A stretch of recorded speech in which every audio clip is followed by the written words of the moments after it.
อันอ้อยตาลหวานลิ้นแล้วสิ้นซากแต่ลมปากหวานหูไม่รู้หายถึงเจ็บอื่นหมื่นแสน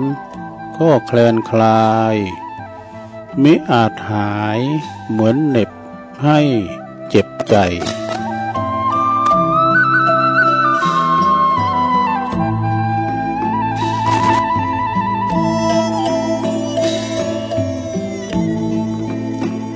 ตื่นเจ้าขึ้นมาก็ยิ้มแย้มแจ่มใสทุกโศกโลกภัยหายไปหมดสิ่งก็ขอความนอบน้อมแด่พระรัตนตรัยอันมีพระพุทธพระธรรมพระสงฆ์เป็นสรณะที่พึ่งกราบแนบไต่ไหวสาถวายความเคารพมายังครูบาอาจารย์ พระมหาเถรานุเถระตันเจ้าคณะพระสังฆาธิการพระภิกษุสามเณรเจ้าจุโตนจุองค์กุวัดวาอารามพร้อมตึงสำนักติภักสงฆ์โตยเนอก็ขอเจริญปอนเจริญชัยเจริญสุขมายังบรรดาปอออกไม่ออกศรัทธาตันสาธุชนนักศีลนักบุญคุณดีทั้งหลายบ่ว่าจะปิ้นปอหลงแม่หลงปอลุงแม่ป่าตั้งปีป่าหน้าเอาเนาะศรัทธาตีนจองห้องวัดเท่าแก่หนุ่มกำใจยิงต่างหลายแตกตื่นมุนตาตื่นจืนขืนมาก็มาหมุนขืนเปิดโทรศัพท์เครื่องหับวิทยุก็ดีมาฟังรายการสัพเพเหระปากินกะขอนลุงไก่แจ้งรายการเสียงธรรมแสงทองรายการเสียงธรรมแสงทองนี้ก็รับผิดชอบบริหารเวลา ดำเนินรายการโดยตนตัวแห่งอาตมาภาพเก่ากับผมตุลุงนันชัยวัฒนาคเสโนแห่งวัดพระธาตุดอยน้อยตำบลดอยหล่ออำเภอดอยหล่อจังหวัดเชียงใหม่ก็มาพบมาปะกันในยามค่ำคืนในโอกาสที่ว่าเปิ้นพักผ่อนสายตาเปิ้นหลับไหลเนาะหลับนอนฝันกันอยู่พักผ่อนสายตาเป็นเวลาที่เหมาะสมมันยาเหมาะอีรับโมนนี่นะเนาะคำว่าฝนตกมาให้หน่อยสำรับดีแต่ในขณะเดียวกันสวอย่างเฮาต่างหลายเนี่ยตื่นมาในเป็นบัดลับเนาะ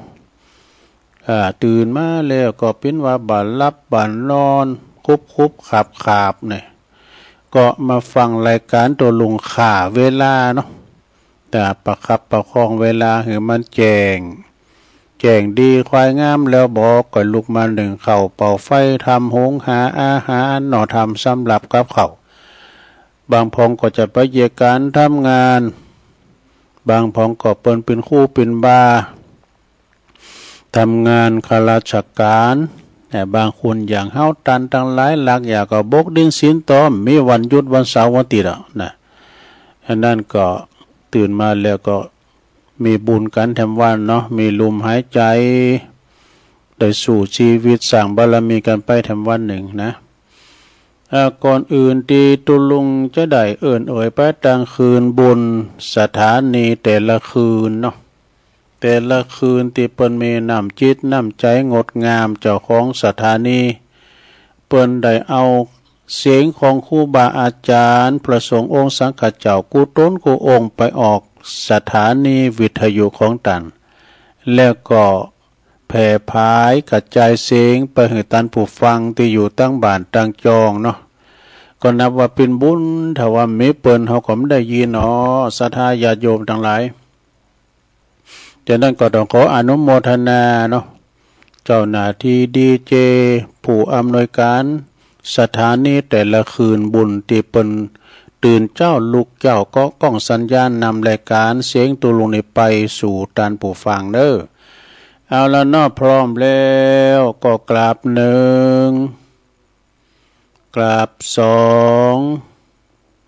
กราบสามอิมินาสกาเลนะพุทธังอภิปูชยามะอิมินาสกาเลนะธัมมังอภิปูชยามะอิมินาสกาเลนะสังฆังอภิปูชยามะอะระหังสัมมาสัมพุทโธภควาพุทธังภวันตังอภิวาเทมิสวากขาโตภควตาธัมโมธัมมังนามัสสามิสุปฏิปันโนภควโตสาวกสังโฆสังฆังนะมามินะโมตัสสะภะคะวะโตอะระหะโตสัมมาสัมพุทธัสสะนะโมตัสสะภะคะวะโตอะระหะโตสัมมาสัมพุทธัสสะนะโมตัสสะภะคะวะโตอะระหะโตสัมมาสัมพุทธัสสะอิติปิโส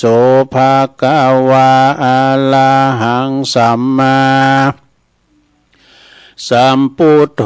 วิจาจารณะสัมปันโนสุขโตโลกวิโตอนุตตโลปุริสตัมมาสาลาธิสัทธาเทวามนุสสานังพุทโธภควติสวากขาโตภควตาธัมโมสันติทิโกอากาลิโกเอหิปัสสิโกโอปันนยิโกปัจจตังเวทิตาโปวินโยเหติสุปฏิปันโนภควโตสาวกสังโฆอุจจุปฏิปันโนภควโตสาวกสังโฆญายะปฏิปันโนภควโตสาวกสังโฆสามิจิปฏิปันโนภควโตสาวกสังโฆญาติตังจัตตาลิปุลิสยุคาเนอาทาปุลิสปุคลาเอสะภควโตสาวกสังโฆอาหุนายโยปะหุนายโยตักขินายโยอัญจลิกาลันนิโยอนุตตลังปุญญเขตังโลกัสสติจายันโตโพธิยามุเลสกายานังนันทิวัตโนเอวังตวังวิจัยโยโหหิจัยยสุจัยยมังคะเลอปัลลาจิตตปันลังเกสีเสปัทวิปุคเลอภิเสเกสัพพพุทธานังอากัปปโตปโมทติสุนักกตังสุมังกลังสุปาภาตังสุโหติตังสุขโนสุโมโหโตจะสุยิทังพรหมจาริสุ ปทักขินังกายกัมมังวาจากัมมังปทักขินังปทักขินังมโนกัมมังปณิทิเตปทักขินาปทักขินานิกาตัวนะละพันตัตเถปทักขิเนสัพพิติโยวิวัจจันตุสัพพะโลกวินาศตุมาเตภวัตวันตลายโยสุขิติกายุโกภวะอภิวาทานาสิลิสานิจังวุตตาปัจจายโนจัตตาโลธัมมาวาทันติอายุวันโนสุขังปะลังเอาแล้วเนาะศรัทธาญาติโยมต่างหลายตุลุงก็ปิ้นเก้าปิ้นโหนำสวดมนต์ไปปิ้นตีเรียบร้อยก็ขอคุณพระติตาไหลรัตนะผ่านแผ่วพระเกี่ยวเจ้าตั้งสามประการเนาะจงได้ดลบันดาลมาปกป้องคุ้มครองรักษาวัดวาอารามควงเกี่ยวตั้งสามมาปกป้องรักษาดูแลยังครูบาอาจารย์พระสงฆ์องค์สามเณรเจ้าเปิ้นอยู่กับวัดกับว่ามาปิ้นหนอเนื้อนาบุญศรัทธาได้มาทำบุญสักการะปูชากราบไหวนำศีลนำทานนำจิตนำกึดนำสร้างคุดนำบ่อสร้างศาลานะแล้วก็เป็นผู้ตีนำไหวพระหับศีลวันไหวพระสวดโยโกห้องเข้าเฝ้าพระเจ้าพุกเสกตัวเองนี่นะเป็นผู้ตีนำศรัทธาได้เข้าวัดปฏิบัติหือศีลหือปอนเนาะก็บ่ว่าจะเป็นปอโลงแม่โลงก็ดีขอให้มีสุขภาพพลานามัยแข็งแรงสมบูรณ์เด้อมีแล้วก็ขอให้เป็นลมโพลมไส้ของลูกของหลานไปแล้วก็ขอปินกำลังอกกำลังใจเน้อกับอีปออีแม่ที่เดินเหินไปไหนตั้งใดบ่ได้ก็เอาวิทยุเนี่ยเน้อปินกูปินกีมตึงมากันตึงวันตุ้นหนึ่งมาตุ้นหนึ่งมาทำวันหนึ่งนะสลับซับปีนกันไปเนาะหลากหลายศรัทธาญาติโยมนะจะปิ้นปอบานแม่บานก็ดีจะขับรถขับลาออกคุ้มออกโหนะมีสติก่อนสตาร์ทเจาะหมอออกประตูโหออกกล้องออกซอยก่อนแลใส่เลี้ยวขวาปลอดภัยแล้วบอก็ก่อยไปนะระวังสัมผัสที่6อีนะเนาะก็ขอให้เดินทางเขียวคาดปลอดภัยทุกตารางกิโลเมตรของการเดินทางเนาะไปดีมาดีทั้งขาไปทั้งขากลับเน้อเอาแล้วตอนนี้ไปก็จะได้เอ่ยไปตั้งคืนสถานีวิทยุในเครือข่ายที่เปิดรับสัญญาณรายการธรรมะภาคภาษาย่องเนี่ยช่วงเวลาตั้งแต่ตี 3 ถึง 5 โมงก็ดังต่อไปนี่เด้อก็ขอขอบคุณสถานีวิทยุคลื่นพระพุทธศาสนาการศึกษาและวัฒนธรรมของวัดไฟหินเนอร์ตำบลสุเตปอำเภอเมืองเชียงใหม่ FM 104.50 เมกะเฮิรตซ์โดยเมตตาบารมีธรรมอาจารย์พระครูสมุวิสุวัฒน์วรกิจโจอันนี้ตั้งองค์ขลงในเมืองก็ฟังตั้งแต่เพลงบักเก่ามาละนะจบตุลุงทองเพลงตุลุงก็สดขอพอดีอาจารย์พระครูสมุเปิ้นก็ออนไลน์เชื่อมสัญญาณกันพอดีนะ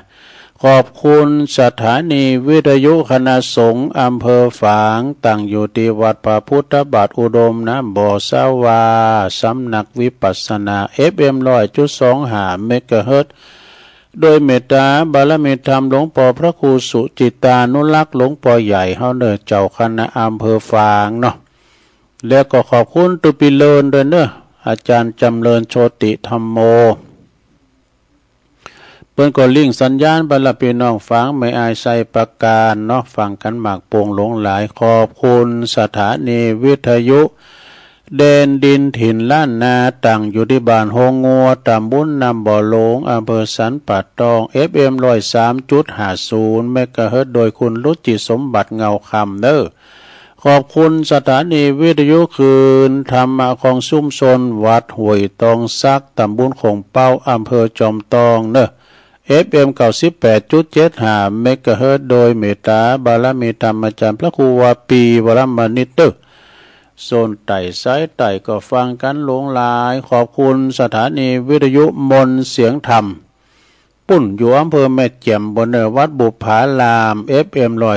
106.25 เมกะเฮิรตซ์โดยเมตตาบารมีธรรมหลวงปู่ท่านพระครูมงคลวิสิทธิ์หลวงปู่ใหญ่เนื้อเจ้าคณะอำเภอแม่แจ่มขอบคุณท่านปลัดอุทัยตึง2อุทัยด้วยนะครับเด้อขอบคุณสถานีวิทยุเน็กเดียวเรดิโอ FM 96.75 เมกะเฮิรตซ์ตั้งอยู่ที่บ้านจงตำบลทุ่งกวาวห้างหุ้นส่วนจำกัดอนุสรณ์เรดิโออำเภอเมืองปานจังหวัดลำปางขอบคุณสถานีวิทยุชุมชนคนเหนือเขื่อนตั้งอยู่ที่บ้านดุงดำอำเภอฮอดจังหวัดเชียงใหม่ FM 90.75 เมกะเฮิรตซ์ขอบคุณสถานีวิทยุเพื่อการศึกษาและก็พัฒนาอาชีพอาร์เรดิโอเน็ตเวิร์ก FM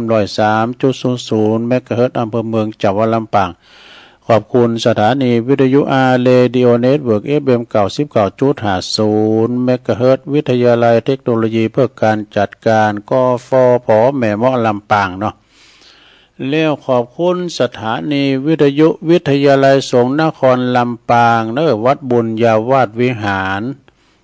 FM 106.50 เมกะเฮิรตซ์เน้อโดยท่านดร.จิรศักดิ์ปันลำอันนี้เป็นผู้อำนวยการสถานีเฮาเนาะขอบคุณท่านดร.พัชริยาฟองจันตาท่านดร.แอมอันนี้เป็นฝ่ายวิทยุก็กล้องสัญญาณนำรายการตุลุงนี้ไปสู่ตันผู้ฟังพี่น้องลำปางเขลางนครฟังกันหลงหลายเนาะแล้วก็พี่น้องบ้านไกลสีคำเรดิโอปุ่นอยู่บ้านนาเลิงนอกอำเภอเวียงสาจังหวัดน่านเนอ FM 92.50 เมกะเฮิรตซ์เนออันนี้เป็นคืนสถานีนะเจ้าของคืนตีตุลุงได้กล่าวน้ำไปก็ต้องขอเจริญปอนขอบคุณเนอครับถ้าเจ้าหน้าที่ดีเจ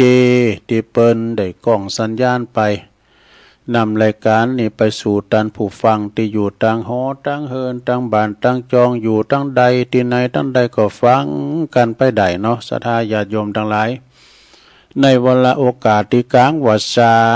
หรือว่าออกวาษาย่ำแรงก็ตามตัวเนาะเนี่ยก็จะมีเสียงน้ำเสียงธรรมอย่างเอี้ยเนอเพราะว่าตุนได้ก่อตามที่เปิ้นได้เมตตาสละเวลาอันมีกาโคตรอดตานรับขับตานอนเนี่ยเหมือนกับศรัทธาคุณเฒ่าเนี่ยนะเปิ้นก็ใครฟังน้ำฟังเตดนะเหมือนกับสืบชะตาไปในตัวนี่ศรัทธาเนาะเหมือนกับยกเอาตุลุงเป็นนางอยู่โหค้อมอ่ะนะก็แล้วก็ได้เตดน้ำเตดทำเนาะ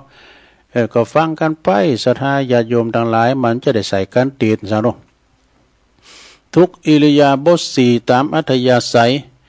จะนั่งฟังนอนฟังเตียวไปเตียวมาเยการบาลอบท็อปแทบหรือว่าจะได้ก็ได้เนาะอิริยาบถสี่นั่งนอนยืนเดินก็ฟังกันไปนะสุสังลภเตปัญญังฟังโดยดียอมเกิดปัญญาเกิดจากการฟังเนาะศรัทธาญาติโยมทั้งหลายก็มีกินมีตานหือกินหือตานกันไปศรัทธาบางคุณนั้นก็สอบตานแต่เนอ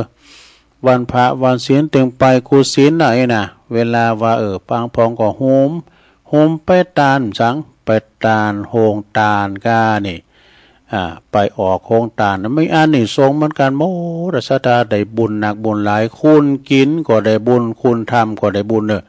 ถ้าว่ามีคุณกินแล้วก็คุณทำแต่ทำไปไปกินนี่นะได้บุญถึงสองฝ่ายเมื่อเขาเตดน้ำเตดทำซะนะเขาเตดน้ำเตดทำมีคุณฟังนะก็อันนี้สงมันก็มทลากันจะน่ะมีตึงคุณฟังมีตึงคุณเตดเนาะซะนะเนาะ เนี่ยผู้ให้ย่อมเป็นที่รักอินาศรัทธาเนี่ยผู้ให้ย่อมเป็นที่รักก็คุณที่คัดสนนะจักหน้าบ่ถึงหลังเบิ่นเอาสตางค์มาปันก็ดีอกดีใจนี่ปิติหักเด้อเนี่ยเพราะว่าอานิสงส์แห่งการหืดตาเนี่ยเพิ่นมีหาอย่างด้วยกันว่านะคือมซะนี่คือมีหนึ่งผู้หืดตาเนี่ยยอมปิติหักติสอบใจของชุมชนหมู่มากเด้อนี่ของชนหมู่มากนะเนี่ยเอาเนื้อไปหือไปก่อนตามเปิ้นยินดีสีขาก็ได้อานิสงส์เนาะสองเนาะสัพพบุรุษผู้สงบยอมคบหาผู้ให้ทานเนี่ยผู้หือตานเนี่ยนะสดาแล้วก็สามกิตติทรัพย์อันงามของผู้หือนั้นยอมขจรทั่วไปขจรขจายโตไปเนอะโอ้เปิ้นโหมกินโหมต้านนี่กันเนาะสดาอย่างเฮาจะหันว่าเปิ้นตอดกฐินแต่ละปีน่ะปีนี้เปิ้นมาโอ้เปิ้นศรัทธาเจ้าบ้านแม่บ้านพ่อบ้านเปิ้นตอนรับประทับใจติดใจเปิงอกเปิงใจปีหน้าเปิ้นมาแถมนี่อยู่ที่การตอนรับเหมือนกันเด้อศรัทธาเนาะเนี่ยคือสร้างหางแป้งหยังต่างๆเฮาต้องอาศัยพี่น้องทั้งบดทั้งกรุงเทพกรุงไทยเปิ้นจะมากินมาตานเนาะหอบเงินหมื่นเงินแสนมาเนาะป่านเฮาตั้งเฮานี่ก็มีกะหาบ่ดีที่เปิ้นสันละนะแต่มันลากยาเฮามันหนักนะเปิ้นหอมตะฮือสาวลอยมันเป็นอันโดษดาเนาะขออาศัยพี่น้องตะพุ่นตั้งคหบดีตั้งกรุงเทพกรุงไทยเนี่ยกิตติทรัพย์อันงามของผู้ให้ยอมขจรไปทั่ว4เด้อข้อที่4ผู้ให้ทานยอมบะห่างเหินจากธรรมของคฤหัสถ์นี่แล้วก็5ผู้เหิดตานเมื่อเฮาล่วงลับขันตายไปแล้วยอมเข้าถึงสุคติโลกสวรรค์นี่นะบุญของผู้ให้ย่อมเจริญเนี่ยบุญของผู้ให้ย่อมเจริญเนาะสตาอันนี้คือการให้เหมือนกับลูกเต่าเราล้านเหรียญเนี่ยหาเงินหาข้ามมาได้ก็เอาเฮาต้องวางแผนสายเงินด้วยนะสายตั้งเฮาเนี่ยนะต้องวางแผนดีๆจะไปจ่ายโบจ่ายบะเด้อเงินคำหาเค็มเด้อบ่เดียวนี่นะต้องวางแผนในเส้นทางการเงินดีๆนะพระพุทธเจ้าเพิ่นถึงสอนไว้ว่าแบ่งไว้เป็น4ปูน4โซนด้วยกันว่านะเอาหิหามาได้ต้องแบ่งไว้เป็น4โซน4ปูนก็คือ1หือเอาไปใจหนี้เก่า2หือใจหนี้ใหม่เนี่ย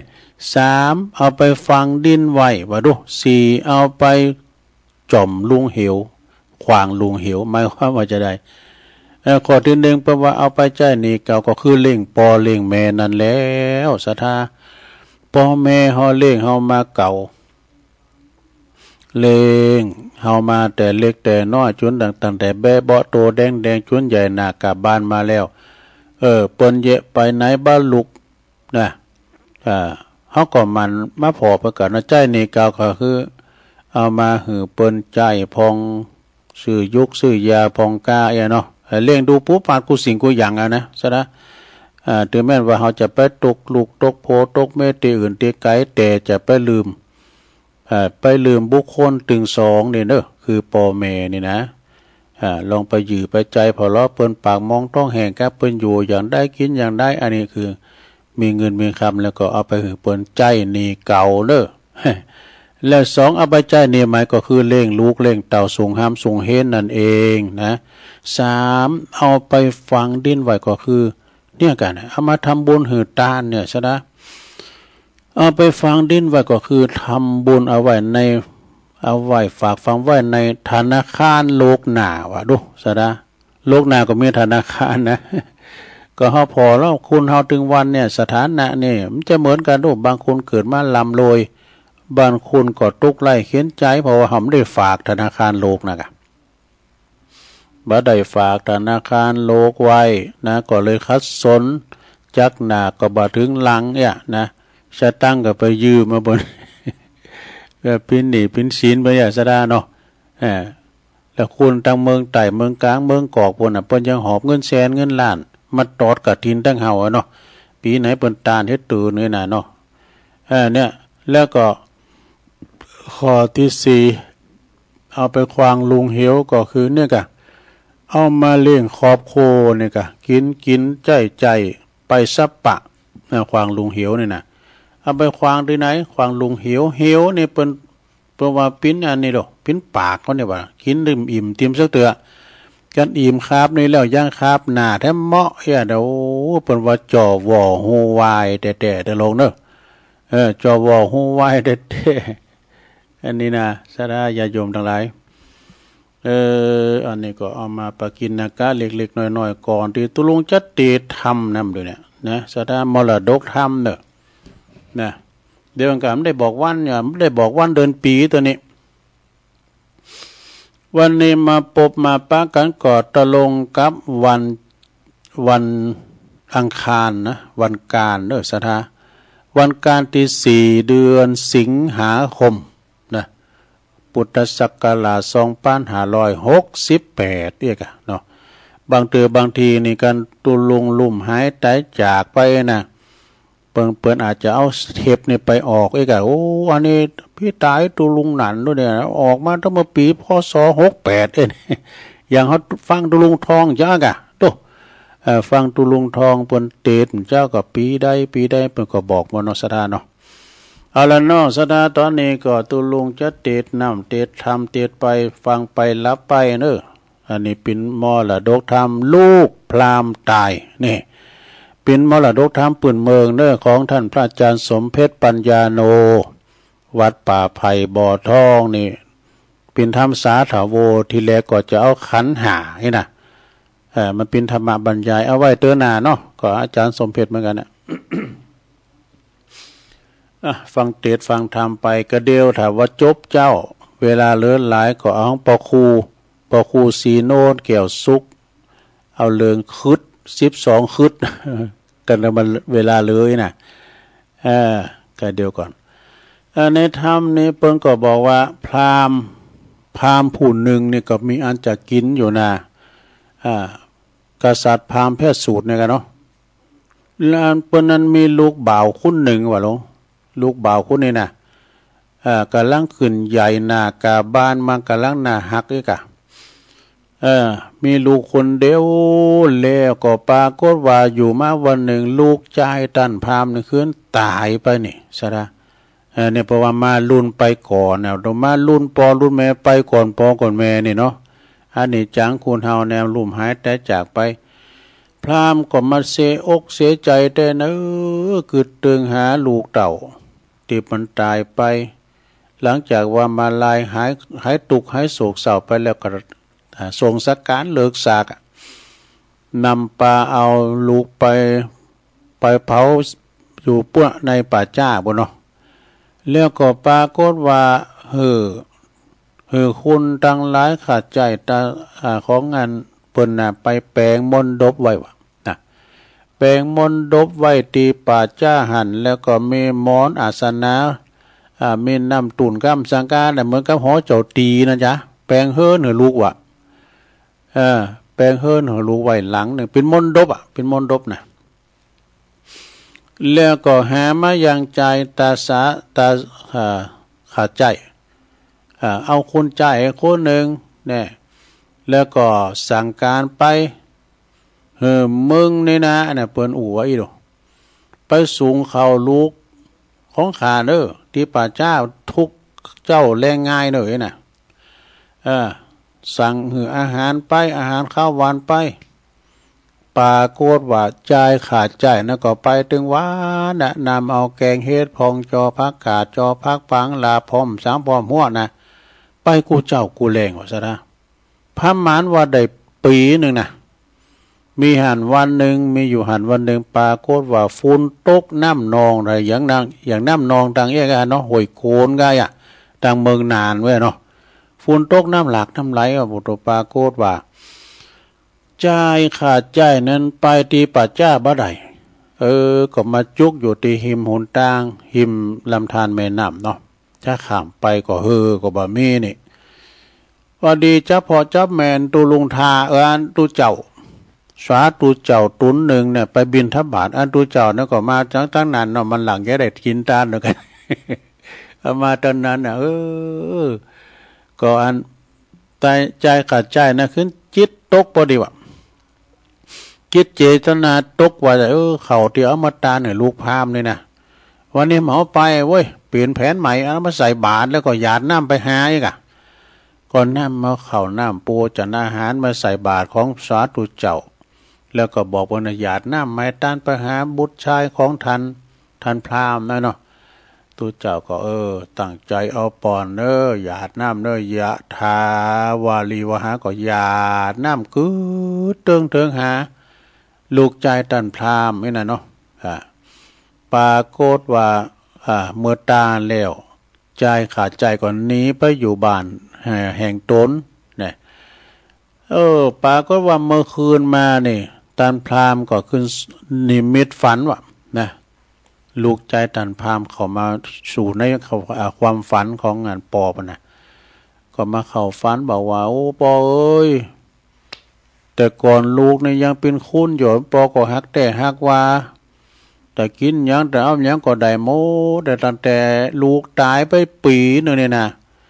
เข้าสักขาบอีปอก็มือกินว่าเยี่ยมมาหือกำแล้วนี่นะก็ล่างมันได้กินขาบว่านี่เด้อว่าเขาอิ่มขนาดเด้อนะได้กินขาบวันเดียวนั่นน่ะนี่นะเป็นว่าขาบที่ใส่บาตรนั่นขาบที่ใส่บาตรนั่นเด้อได้กินไหนนะปวดโตตอนนั้นก็พราหมณ์สะดุ้งตื่นมาแจ้งดีควายงามก็มาทบทวนความฝันก็เอาไปถึงปีไม่ไหนก็เลยห้องหาตาสาขาใจเนาะห้องคุณใจมาก็มาสอบสวนก็กูมึงไปต้านเข่าลูกกูถึงปีน่ะมึงเอาไปกินได้ก็ว่าจะได้เนาะมึงเอาไปกินน่ะมึงไปหายข้าแดดนั้นพอพามเจ้าพอพามปิ้นเจ้าขามอนไทยก็ไปถึงวันกูเจ้ากูแรงนะไปถึงวันแล้วมีว่าเนี่ยมันฝุ่นตกน้ำหลากน้ำไหลเนี่ยไปป่าจ้าป่าเหี่ยวบ้าใดก็เลยเอาเข่าที่จะเอาไปหือลูกดันพรามไปใส่บาตรแล้วก็หยาดน้ำไปว่าดูพรามก็คือใดดังนั้นแล้วพิ้นว่าเอาตานไปถึงปีเนี่ยศูนย์โย่เลยเนี่ยมีประโยชน์จันน้ำยังเลยเนี่ยนะบ้าใดเขาจะไปถามพระพุทธเจ้าก็เลยเดินทางไปที่สำนักของพระพุทธเจ้าพระพุทธเจ้าปรากฏตรัสบอกว่าถึงแม้ว่าจะเอาไปหือถึงปีก็ตาม2 ปีก็ตามตัวนะถึงบ่ได้กินวะนะถ้าจะอั้นก็คือไปทำบุญถวายทานเนี่ยพระสงฆ์องค์สังฆเจ้าอันนี้เปิ้นเป็นหนอนเนินนะบุญเนาะสะพานบุญจ้ะ แล้วเปิ้นก็หยาดน้ำกะไปหือเปิ้นเน้อนะตอนนั้นพราหมณ์ก็ดีอกดีใจปีกมาถึงบ้านถึงจองก็มาตกแต่ห่างด้านต้านบอกถึงคนใจคุณซอยทั้งหลายปากันแหมกินพวกนี้จะไปนิมนต์พระพุทธเจ้าพระสังฆเจ้ามาหับบาตรเด้อมาฉันเจ้าที่นี่กะปรากฏว่าปอบ้านแม่บ้านปอโคแม่โคก็เอากันลุบแล้วเค้งนี่สมนันปานปื้อเนี่ยเขาลาบหาฟังเค้งนี่หมดตัวเสียงเน่นเลยพิ้นว่าลาบห้าวเอาแล้วปดตดตันอย่างจ้อพักกาดอย่างจ้อพักปังอย่างแกงเฮ็ดไงดูตำบะเคือก็นะเอามันหลายดูคุณขาดใจคุณซอยบนหลายนี่โตอาหารหลากหลายโขไข่ก้าโขมเคือก้าดูมีเพราะโซปลาจ่อมบนนี้อันนี้ความจริงมีนะลุงเสริมนมเสริมไข่ไปแบบนี้ลุงเจ้ามาในปรากฏว่าคณะพระสงฆ์มีพระพุทธเจ้าเป็นประธานก็มารับบิณฑบาตมาฉันเจ้าที่บ้านของท่านพราหมณ์ก็เกียมนำญาติหลังจากฉันแล้วแล้วก็ป้อนเนาะท่านพราหมณ์ก็หยาดน้ำไม้ต้านไปพอดีว่าท่านพราหมณ์เนี่ยไปพระพุทธเจ้าพระสังฆเจ้าปีกไปที่วัดเชตวันแล้วปรากฏว่าเมื่อคืนก็มาฝันว่าเขาของสมบัติป่าสัมปติอาหารการกินของท่านลูกท่านพราหมณ์เนี่ยมีนักนาป้าป่านแล้วก็ได้ไปเกิดเป็นเทพบุตรเทวดาเนี่ยก็มีในการเหล่านี้แหละย้ำได้เตียธรรมไปบรรยายไปนี่เนาะเอาให้ดีก่อนเนาะแต่จะเตียธรรมอยู่นี่แต่ก็ลืมเตียแต่ก็บรรยายเนาะมันติดพันไปหน่อยเนาะ เอาละจะติทำกันเนอลูกพรามตายเนี่ยก็มีคติสอนใจสำหรับในงานศพขอดีงานอย่างต่างๆอุทิศให้ผู้ตายเนอะโดยอาจารย์ท่านพระอาจารย์สมเพชรปัญญาโนมอบหมายถวายตั้งแต่5 พฤษภาคม 64มาแล้วนี่นะติดหลายเดือนเนี่ยเนาะอันขอพ่ออาจารย์พ่อนานอ้ายแพ้โป่งมาราธนาทำวอนเสียงกันมั้ง พลมาเลยต้นอกแอนภาพตองเต้นกระดานทองทำอันใดดีทะละทะลองเป็นกองแห่งนักปราชญ์ผู้ข้าน้อยนา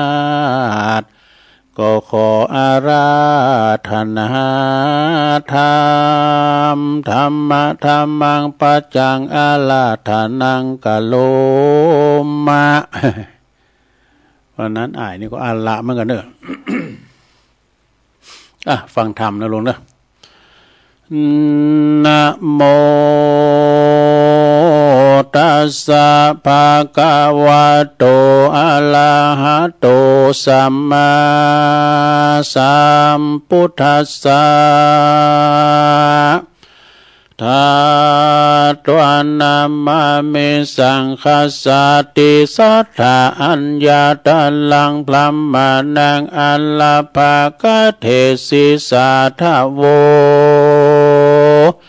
ดุลาสะปุริสะตั้งหลายตั้งยิ่งใจมนโมอันมาพร้อมอยู่นำนา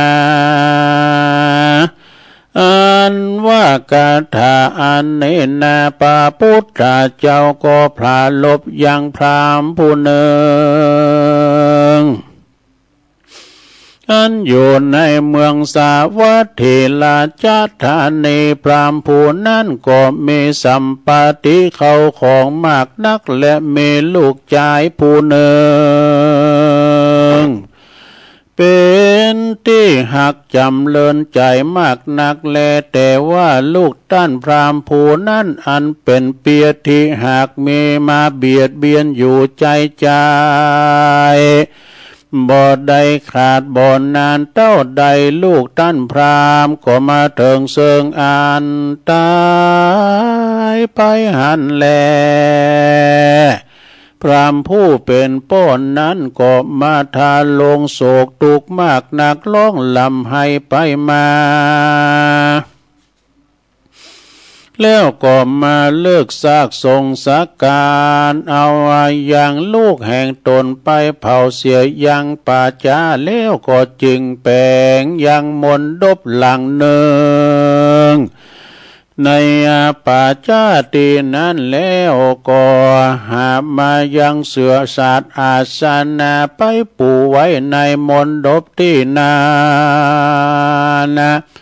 แล้วก็ตั้งไว้ยังกระจายผู้นึ่งเฮือไป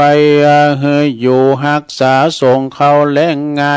แก่ลูกท่านพรามแห่งตน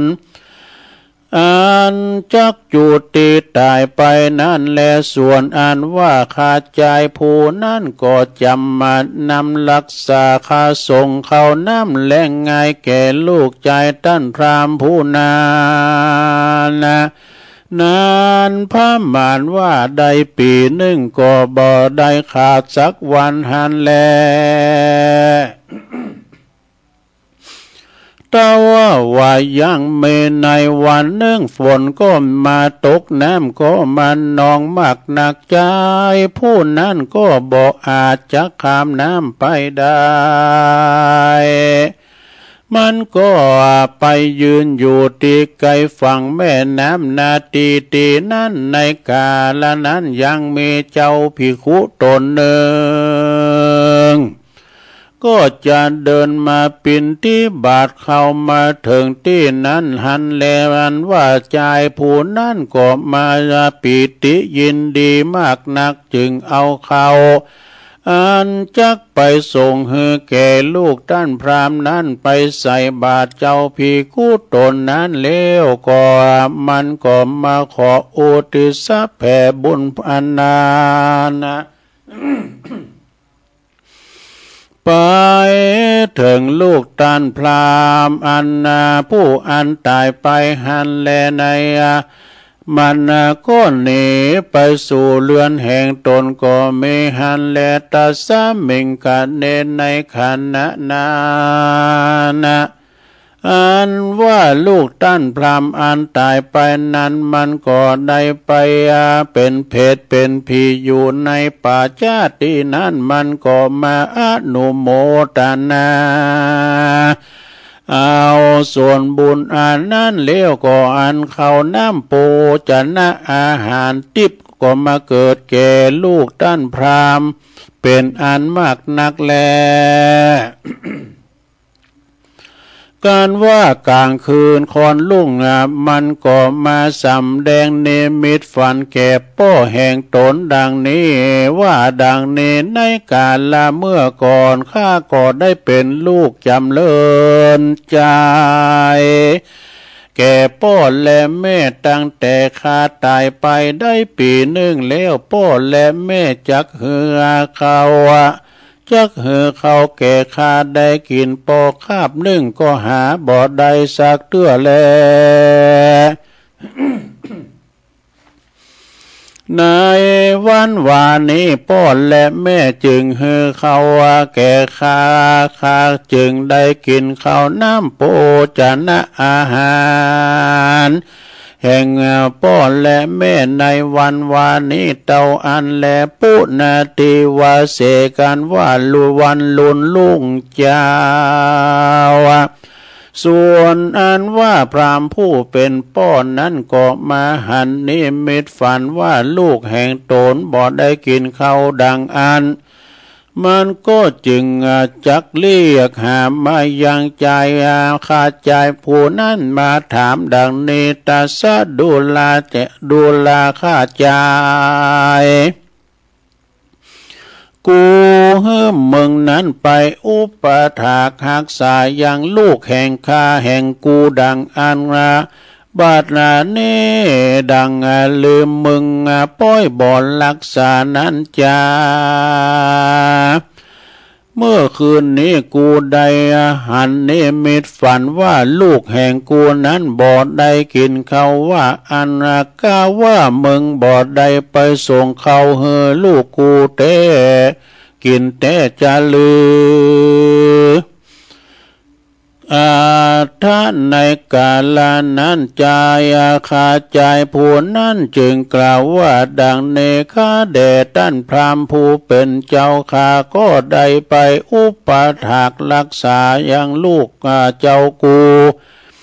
บ่เฮือขาดสักวันแลก็ยังมีในวันวานนี้ฝนก็มาตกน้ำก็มานองมากนักมันข้าก็บ่อาจจะข้ามน้ำไปได้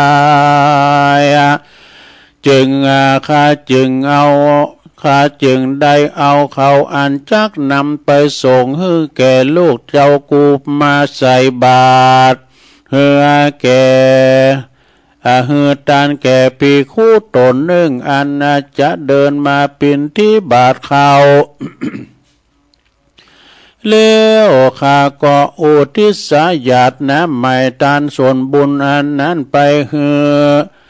อไปลอดไปถึงลูกแห่งเจ้ากู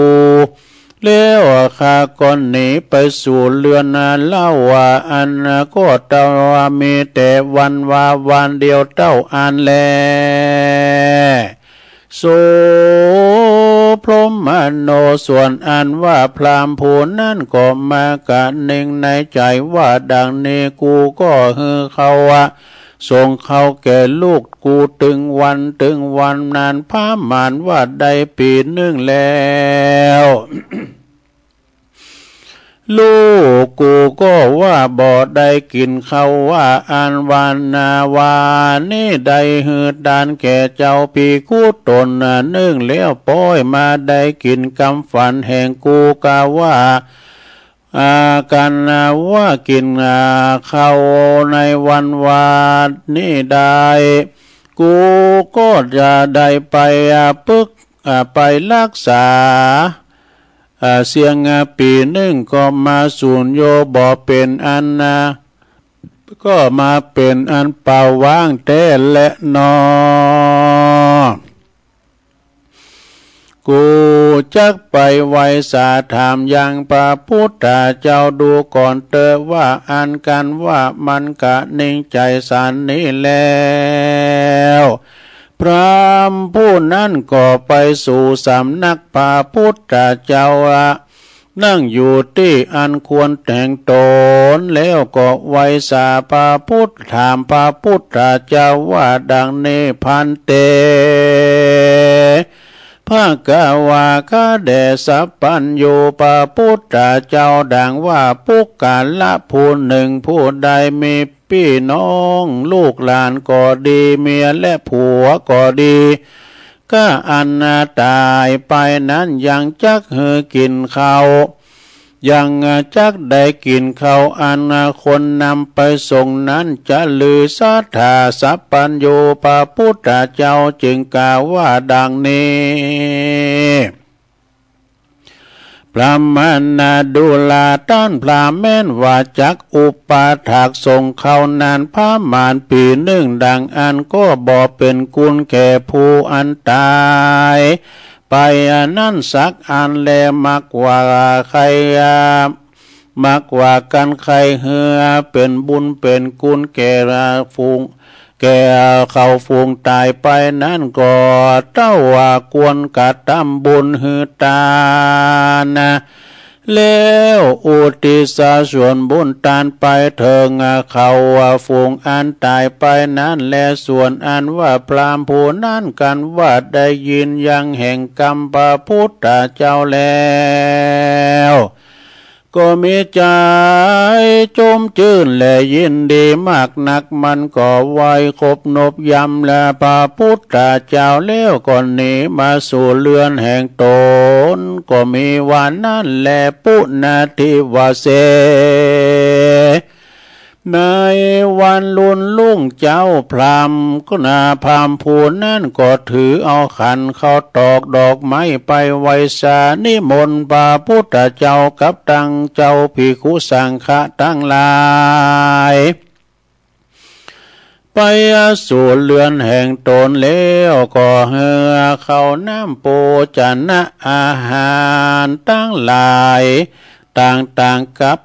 ตั้งผ้าผ่อนต้นและอาสานะคิลันปัจจัยตั้งหลายแก่เจ้าภิกขุสังฆะตั้งหลายอันมีพระพุทธเจ้าเป็นประธาน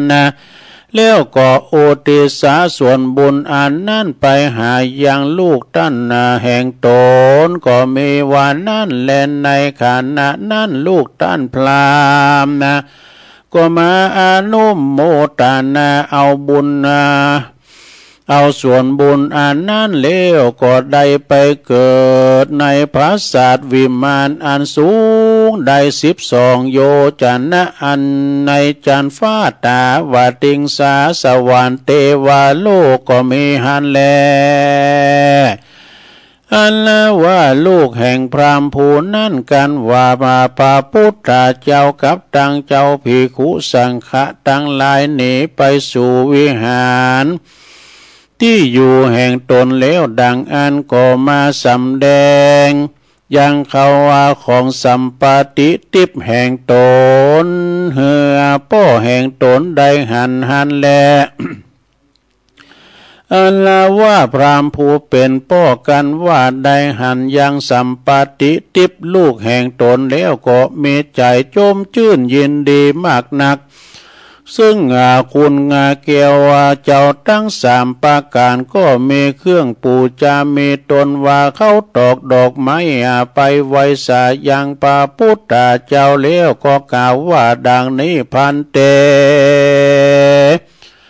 ภควาคะแด่สัพพัญญูพระพุทธเจ้าส่วนอันว่าหือตานี้มาก็มีภาละอานิสงส์มากนักแต่เลระลูกค้าอันตายไปนานผู้ข้าก็ได้หันได้หือตาน ผู้ข้าก็ได้ฮือคนไปจำนำอุปถากรักษาเสียงปีหนึ่งก็บ่เป็นคุณแก่ผู้ตายนั้นสักอันแล ก็ลาว่าผู้ข้าได้ฮือตานเขาน้ำโปจานะอาหารเป็นตานะแก่พระพุทธเจ้าและพระภิกขุสังฆเจ้าต่างหลายสัมปติทิพย์ก็มาเกิดฮือมีแก่ลูกข้ามากนักแลก็ด้วยเตจาลิติอันนาคาได้กาตำบุญฮือตานแต่ดีลีสัพพัญโยปาพุทธเจ้าจักเตสานาธรรมฮือแจ้งแก่พรามผู้นั้นในเมื่อนาก็จึงกล่าวว่าทัตวานามามิสังคัสสะอันนะปานัญจาดังนี้เป็นตนพรามมันนาดุลาต้านพรามผู้ปุกกะละผู้ใดไม่ใจใส่ศรัทธาและยินดีในคุณแก้วทั้งสามประการคือพระพุทธเจ้าพระธรรมเจ้าพระสังฆเจ้านาดังอันแล้วได้เฮือตานเขาน้ำโปจานะอาหารพาผ่อนต้นแลกิลานาปัจจัยเสื้อสาดอาสนาเต้นจองแก่เจ้าปีคุสังฆะต่างหลายอันมีพระพุทธเจ้าเป็นประธานก็จักมีภาลาอานิสงส์มากนักแลอาจจักเป็นประโยชน์แก่ผู้ตายผู้ยังมากนักแลปุกกะละยิ่งใจทั้งหลายฝูงใดเฮือตานะก็มีอายุยืนสัมมาสมฤทธิเป็นดีมากนักการจุติตายจากภาวะอันนี้ก็จักได้เอาตนไปเกิดในสวรรค์เทวโลกย่อมมาสมฤทธิโดยสาลีสัมปติทิพย์มากนักแลเมเนปานเป็นที่แล้วก็สุขเกษมแก่ปุกกะละปุณนันเตบ่อยาจะและนาตาเตสันนาปาลิโยสานเนในเมื่อเลี้ยวแห่งพระธรรมเทศนาคาถาแห่งพระพุทธเจ้าอานิส่วนว่าพราหมณ์ผู้นั้นก็ได้ถึงโสตาปฏิภาลาคือได้เป็นโสดาปันตาปานานาตามบุญสมปานแห่งตนอันใดคาถาที่การมาแต่ก่อนก็มีวันนั้นเล่นนาพรามณวาตุนิติตังขียาอันกล่าวยังทำลูกใจต้านพรามตายไปไว้สาถามยังพระพุทธเจ้าถึงการกระทำบุญเฮือตานไปหาคนตายก็บางโกมสมเรสเด็จแล้วเท่านี้ก่อนแลสาธุสาธุสาธุจบลงไปศรัทธาญาติโยมลูกพราหมณ์ตายนี่เป็นมรดกธรรมเนอในเมตตาธรรมอาจารย์สมเพชรปัญญาโนวัดป่าไผ่บ่อทองดอยสะเก็ดมอบไม้ถวายมาตุลุงก็เอามาเทศนาสาธกะสำแดงให้กับศรัทธาญาติโยมได้ฟังจบลงไปเอาปอนธรรมโดยกันกันเนอเอาปอนธรรมโดยอาจารย์สมเพชรโดยการตึงโลงตึงลายเนาะสัพพิติโยวิวาจันตุสัพพะโลโกวินาศตุมาเตภวัตวันตลายโยสุขีติคายุโกภวะอภิวาทนาสีลิสนิจังวุธาปัจจายโนจัตตาโลธรรมาวัฏันติอายุวันโนสุขังปะลังเอาแล้วจบลงไปแล้วสตานำลายเหนียวละก็เดี๋ยวจะยอบอย่างให้กำกับนางมันก็เจ็บหลังคิดเจ็บแอวโพดแผลแผลหลังบุญตุลุงยอบเยียงพักกึ่งกันเด้อพักเปีกกำเดียวก็เดี๋ยวมาป้ากันในชั่วโมงที่2กันต่อไปเนาะเจริญปอน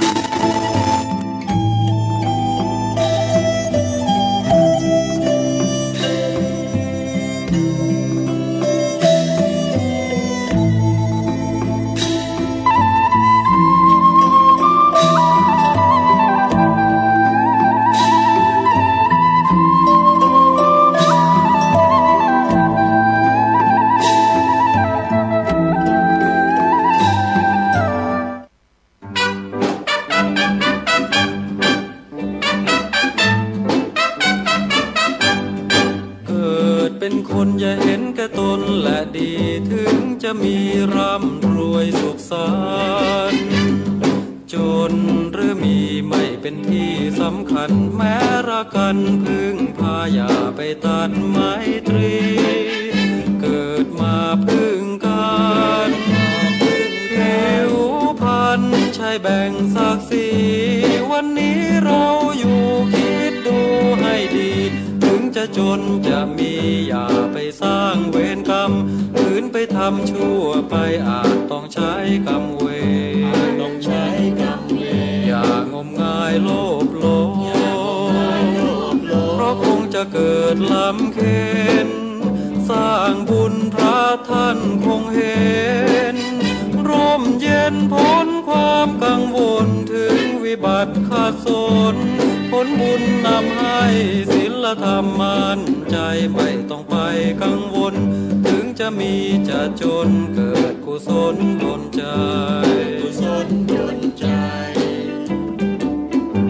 พฤศพกาสอนอีกุญชรอันปลดปลงโททนเสน่งคงสำคัญหมายในกายมีนรชาติตีวางวายมาลายสิ้นทั้งอินทรีย์สถิตทั่วแต่ชั่วดีประดับไว้ในโลกา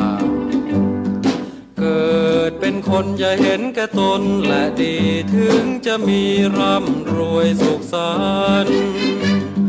จนหรือมีไม่เป็นที่สำคัญแม้รักกันพึ่งพาอย่าไปตัดไมตรีเกิดมาพึ่งกันผิวพรรณใช่แบ่งศักดิ์ศรีวันนี้เราอยู่คิดดูให้ดีถึงจะจนจะมีอย่าไปสร้างเวรกรรมขืนไปทำชั่วไปอาจต้องใช้กรรมเวรงมงายโลภโลเพราะคงจะเกิดลำเค็ญสร้างบุญพระท่านคงเห็นร่มเย็นพ้นความกังวลถึงวิบัติขาดสนผลบุญนำให้ศีลธรรมมั่นใจไม่ต้องไปกังวลถึงจะมีจะจนเกิดกุศลดลใจ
เอาแล้วศรัทธาญาติโยมทั้งหลาย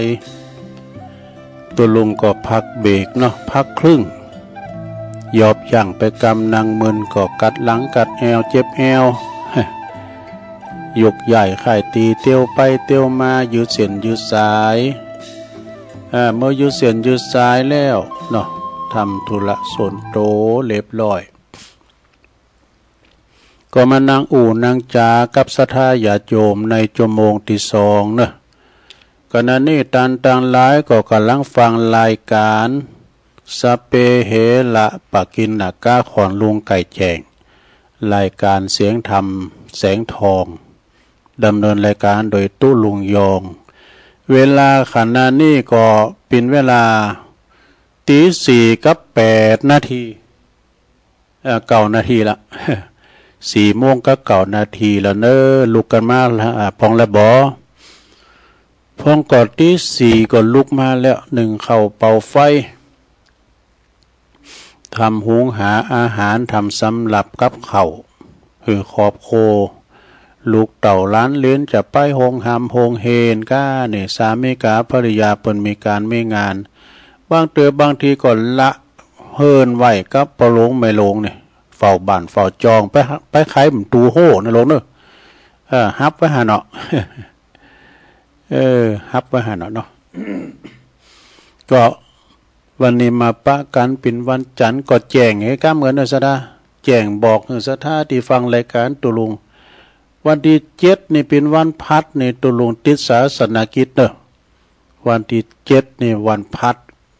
ติดศาสนกิจก็จะได้คืนเวลาแต่วันที่8ที่9วันศุกร์วันเสาร์นี่ปกติเนอะ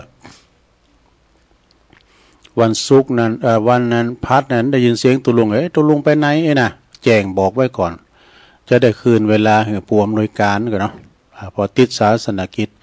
แต่วันศุกร์วันเสาร์นี่มาจัดรายการตามปกติเนอะนะเอาศรัทธาญาติโยมทั้งหลายวันนี้ก็จะได้น้อมนำเอาเนาะน้อมนำเอาโอวาท10 ประการของท่านนันชัยเศรษฐีที่เปิ้นหือโอวาทกับวิสาขาลูกของเปิ้นนะมหารัตนอุบาสิกาแก้ว จะไปลุงตั่งลุงหอลุงเฮินนะอันนี้ก็ไม่ใช่กรรมที่พระพุทธเจ้านะแต่ว่าปอเปิ้นหือโอวาทลูกเปิ้นเนอะท่านนันชัยเศรษฐีจะมีเยาว์มีเฮินเนาะเปิ้นก็สอนเป็นอย่างตั้งแต่ข้อ1ถึงข้อที่10นะจะปิ้นจัดใดก็ฟังพอเนอะอันนี้นะสถาปิ้นโตโจยเนอะเสียจากหานแล้วตุลุงก็จะมาตักตังมาอ่านข่าวสารงานบุญก็มีหลาย 2-3 ข่าวเลยแล้วก็จะมาตักตังลายเปิดสายหน้าไม้ศรัทธากันปิ่นลำดับต่อไปเนาะเอาฟังก่อนเนอะท่านนันชัยเศรษฐีสอนลูกเปิ้นคือวิสาขาพิจารณาฟังก่อนเนอะบ่ได้เป็นคำสอนของพระพุทธเจ้าแต่เป็นโอวาทที่ท่านนันชัยเศรษฐีได้เฮือไว้กับนางวิสาขาน่ะคือลูกสาวของเปิ้นน่ะก่อนที่จะไปลุงต่างก่อนที่จะไปออกเฮิรนมีเหย้ามีเลินนะซึ่งก็ถือว่าเป็นขอปึงปรารถนาดีสำหรับสตรีแม่หญิงทั้งหลายโทรไปจึงได้นำมากล่าวไว้ณที่นี้เด้อนะแม่หญิงตีดีเนี่ยศรัทธาญาติโยมทั้งหลายเป็นแม่สีเรือนหูเฮิรน3 น้ำ 4ว่าเพิ่นว่านะ หูจักเฮิรน3 น้ำ 4หูจักหน้าที่ของเป็นสีสามีภรรยานะสูอันข้าจะพยาการนะหอกเขาพร้อมแล้วก็เรียบร้อยหมดอันนี้เป็นหูในหน้าที่เนาะแม่หญิงก็เป็นแม่หญิงแต่อย่างก้ำเก่าบ่เฮ้ยก็แม่ยิงแม่ยังแม่กะจังกุนโฮแม่ตูดตาโกแม่คุณโคลุงลางแม่ยางมาเหาะแม่เลาะขอบโฮแม่โหไก่ขมแม่จมบ่อแล้วแม่เกี่ยวตันใจ ความจริงมีแม่เกี่ยวลืมก้อนก็มีนะศรัทธาอันนี้เอามาวาคือมันโมนนั้นจะวาภายเนื้อศรัทธาเนอะว่าก็ไม่ยิงก็เดี๋ยววางพอใจหน่อยเนาะไม่ใช่ว่าให้นะว่าดีนะปอใจปอจ้าปอถ่ากินกับเมปอ ตาเพอุพิปอทะลิแอวกาดปอน้ำยาดคอนกุ่นปอน้ำตุ่นปากุดปอสุดขี่เฮิดปอเดิดเหมือนผีปอนี้แสนเตอปอเบอผากูนปอปูนไหลขี่ปอกีบไหลกอปอยอไหลจั่นปอขันไหลตาปอหามาเติมปอเหลิมด้วยคุณนี่ปอเหลิมด้วยคุณก็เหมือนกับปอออกไม่ออกสะท่าเนี่ยเนาะนะเปิดหูในนาทีการงานหรอเนาะอ้าวต่อไปเจ้าว่าโอวาท10ประการกันเนอะข้อที่1เนอะสะท่าศรีธนัญชัยธนัญชัยเศรษฐีเนี่ยเปิ้นหือโอวาทกับลูกของเปิ้นคือวิสาขานางวิสาขาข้อที่1เนอะล่ะเอ้ยข้อที่1นะไฟในจะไปนำออกเนอะนะก็หมายถึงว่าบ่กูนที่จะนำเอาความลับหรือว่าเลิงตีบ่ดีบ่งามในครอบครัวของเขาเนี่ยไปเล่าสู่จู้ของคนภายนอกฟังเขาจะเล่าสืบกันไปดับบทเหมือนกับเป็นสูงไล่อากันเนาะอาจจะเล่าสืบกันไปเดิมหู้แล้วหู้เถินเนาะข้อที่2นี่ล่ะเอ้ยนางเอ้ยนะเมื่อก่อนเนี่ยเป็นว่าอีนางเนาะ คุณยองเป็นว่าเนี่ยเมืองลาฮิลาให้กันเนาะการเป็นสาวมาก็เปิดกับว่านางเอ้ยนะข้อที่2นะอีปอที่สอนเนอะไฟนอก็อย่านำเข่าเนอะนะก็หมายถึงบอกโกนนำเอากรรมติสินนินตาวาให้เศษสีความมีความอิสาลิษยาตั้งนอกเนาะเราหนาจ้าขวัญจากตั้งนอกแล้วเนาะจากบุคคลภายนอกแล้วก็เอามาเราสู่จู้กันฟังคุณในครอบครัวฟังแล้วมันก็จะพิษกันนะก็เรื่องมันก็จะโกรธเครื่องอันบดีบางงั้นมันก็จะบาดหมางใจกันสูยาด้านมันวางสูอ่ะที่จริงเป็นวางเนาะฮะมันวางได้กันเดี๋ยวถึงบานจีบแล้วนะข้อที่3เนี่ยนางเอ๋ยข้อที่3นะพึ่งหือแก่คุณตีหืออันนี้เรื่องจะตั้งเขายืมกันนะหมายถึงคุณที่เคยมาเกิดนุนเฟื่อมีควรมีน้ำจิตน้ำใจไม่ตีตอบแทนเปิดเหนื่อยนะเมื่อมีผู้มายิบยืมเขาของเงินทองอย่างก่อควรหือแก่คุณตีนำมาคืนหือเต้าอ่านคุณได้ยืมหายไปหือเนาะข้อที่4เนี่ยนางเอ๋ยฟังเนอะพอจะบอกข้อที่4นี่ก็พึ่งอย่าหือแก่คุณตีบ่หือนี่ก็หมายความว่าหมายถึงว่าคุณที่บ่เคยเกิดนุนเฟื่อมีน้ำจิตน้ำใจนะควรทำใจกว้างนะหรือว่าทำหน่าใหญ่ใจโตนี่ผู้ที่เคยยิบยืมเงินทองของเข้าไปแล้วนะแล้วบัดน้ำมาคืนนี่นะอันนั้นเป็นยังไงอันนั้นเอาไว้กันเนอะหูกะมีขนาดตบแข่งตบขาเขานะเริ่มเลยนะอันนั้นเอาไว้กันเนอะมีแต่นายตึงจะหือเนี่ยมาดึงโบราณดักคือเดี๋ยวนี้เนี่ยสำเร็จมันเป็นอย่างหาได้หรือเปล่าเนี่ยก็ย้ำเต่าอย่างว่าไอ้นางดักคือแล้วก็เดี๋ยวนี้การมากันเนาะก็ควรที่จะบ่หือควรที่ยืมไปแล้วข้าวหน้าก็จะไปหือมันยิบยืมต่อไปเนอะนะยืมแล้วมันใส่นะเนาะเนี่ยเป็นเรียกว่าหุ้นเก่าบ้างเต็ดน้ำถุ่มตั้งว่ะเนี่ยก่อนนี่คุณเถ่าเก่าอันนี้เปิ้นเราสู่จู้กันฟ้าลงไปคืนนางเนอะได้ก็ไปแปะเปิ้นแล้วก็ไปแปะข้างที่2เปิ้นมือแล้วดอกหับน้ำเป็นอย่างเป็นเอาสตังแดงกันอย่างเนาะเอาใส่ลุงเสือกะลิ่งนางเอ้ยเอาเหล่าลุง3ไม่เกี่ยวเอาเหล่าลุง3มาร้อยน่ะเอามาลุง3เนาะก็ลุง3กินต้องเดินจะหิวลุง3ต้องก็ลุง3เนี่ยจื้อลุง3มันใจ3ต้องการมากันเนาะข้อที่5ข้อที่5นี่เปิ้นก็บอกว่าพึ่งหือแก่คุณตีหือแล้วก็บ่หือหมายความว่าจะได้ ปึงหือคุณตีหือแล้วก็บ่หือน่ะก็หมายถึงการสงขอญาติหรือว่ามิตรเกี่ยวสหายคำแม่ว่าเขาจะนำมาหือก่อตามบ่นำมาหือก่อตามหลงเมื่อหันว่าเขานี่กวนสมควรการสมควรหรือว่าเขานี่เป็นคุณดีควรแก่การเกื้อกูลอุดหนุนสงขอก็หือไปเนี่ยบางคนเปิ้นตุกไล่เข็นใจก็จะไปใจขิงใจข้อหือเปิ้นไปเถอะนะหือเปิ้นไปแล้วเดี๋ยวก็ คำเตือนเฮาอยู่วัดได้เจ้าเตก็มีเหมือนกันนะซะนะตัวโหอย่าไปน้ำจอมตองน้ำมันลดหมดไปเนี่ยขนาดน้ำมันลดหมดขึ้นไปบุญดอยเป็นไดโอ้วันนี้โทรขึ้นมาก็ขี่รถมาจะดีนี่ก็ไปนะไปนะต่อน้ำมันไปสัก2 ลิตรเนี่ยข้อที่6พึ่งนางหือเป็นสุขจะคือว่านางเป็นสุขก็หลงพึ่งนางหือเป็นสุขการนางในตีอันเหมาะสมโกนเนอะบักเกะกะควางตังบ่ต้องคอยลุกคอยหลีกเมื่อปอแม่สามีมานะหรือว่าผู้ใหญ่ผู้โตมาหรือว่าเป็นนางเมื่อนางแล้วก็เป็นจัดการจัดงานเสร็จสับเรียบร้อยก็เป็นนางดีๆบ้างพองก็เป็นนางอยู่หัวขึ้นได้นะเป็นนางกาขึ้นได้ข้อที่7เนอลงเนอเปิ้นว่าพึงนอนให้เป็นสุขนอนเป็นสุขเป็นเจือนะหมายถึงกะควรนอนตีหลังปอสามีแม่สามีคือปอโผแม่โผหรือว่าโผเปิ้นเขานอนก่อนแล้วนะแล้วก็โตก็ต้องสำรวจตัวตรานะพอก้อนตัวปิดแล้วเขาแจแล้วน่ะหน้าต่างปิดหมดเลยฟืนไฟถอดปลั๊กตู้เย็นโหไปถอดตู้เย็นถอดกะเนาะถอดปลั๊กพัดลมก็ห้ามถอดในไฟมันเดินตลอดเลยนะขี้ตั้งนั้นเรียบร้อยก่อนทั้งจัดแจงเข่าของเตียน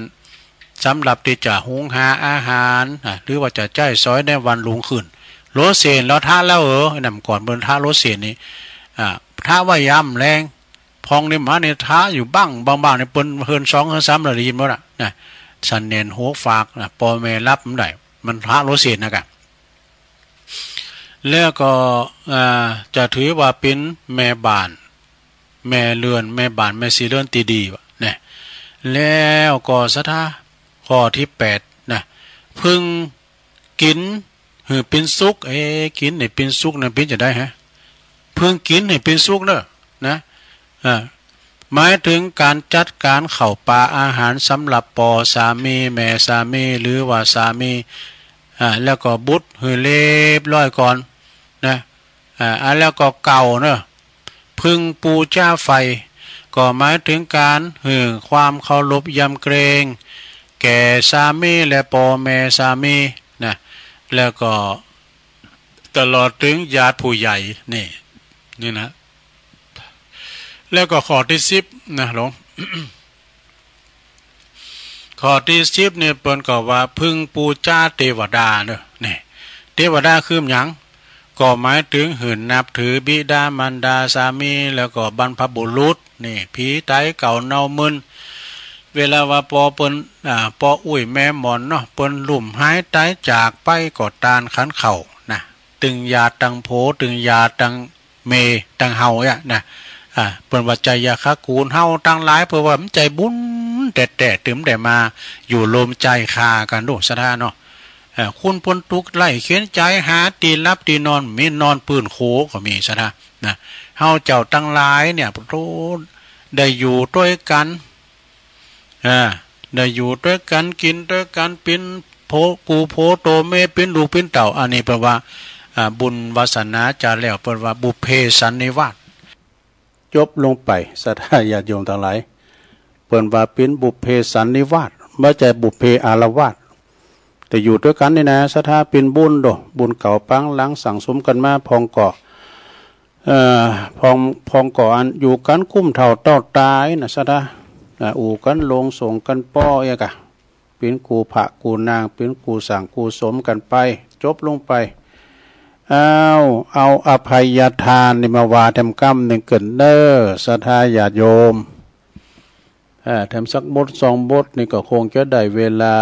เนาะประกาศข่าวสารงานบุญให้กับครูบาอาจารย์ก็มีหลาย2-3ข่าวแล้วก็จะมาตักตั้งลายเปิดสายหน้าใหม่การเป็นลำดับต่อไปนะสุขใจอภัยทานนี่เป็นหนังสือของธรรมบรรณาการกำลังใจเติมสุขของอาจารย์ท่านพระมหาประสิทธิ์ธรรมาภินันโทเนอะเปิ้นก็บอกว่านะ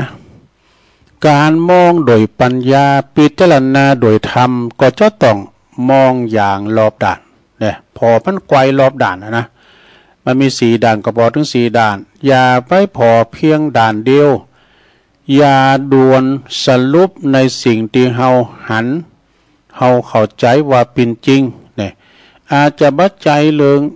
อาจจะบัดใจอย่างที่เฮาคิดเฮาเข้าใจก็ได้นะขอให้เฮาจงมองโดยมุมมองที่ประกอบโดยเมตตาใจปัญญาบ่ประมาทนะใจปัญญาบ่ประมาททุกคนนะมีเหตุผลของตนเองนะซึ่งบางครั้งก็อธิบายลำบากมากเนอะแต่อธิบายก็ลำบากนะขอจุงหันใจเข้าใจให้อภัยให้โอกาสกันเนอะให้กำลังใจแม่แต่เฮาก็เฮาแม่แต่บางคนนะแม่แต่เฮาบางครั้งนะก็ยังผิดพลาดก็ยังผิดพลาดได้ฉะนั้นความผิดพลาดนี่นะเป็นสิ่งที่ไผก็บ่อาจจะให้มันเกิดขึ้นแต่มันก็แม้แต่เรื่องเล็กๆน้อยๆก็ตามยิงเป็นเรื่องที่สำคัญก็ยิงเสียใจเนอะทุกสิ่งทุกอย่างนี่มันบัดเองมีโอกาสผิดพลาดเป็นธรรมดาเราจะไปนั่งเศร้าโศกเสียใจหรือว่าโกรธเกลียดโทษถึงคนนั้นคนนี้บ่มีประโยชน์อันใดแม้แต่เสียความรู้สึกให้บ่ได้เสียกำลังใจ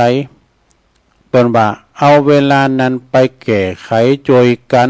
ก็จะดีกว่าแม้แต่ตัวเฮานี่ก็ยังเคยผิดพลาดนี่นะเวลาเฮาผิดก็เขาก็อยากจะให้คนอื่นนั้นอภัยแล้วก็เข้าใจเฮาเมื่อคนอื่นก็เช่นกันนะคนอื่นก็เช่นกันก็เขาก็เจ็บปวดมากแล้วกับความผิดพลาดนะ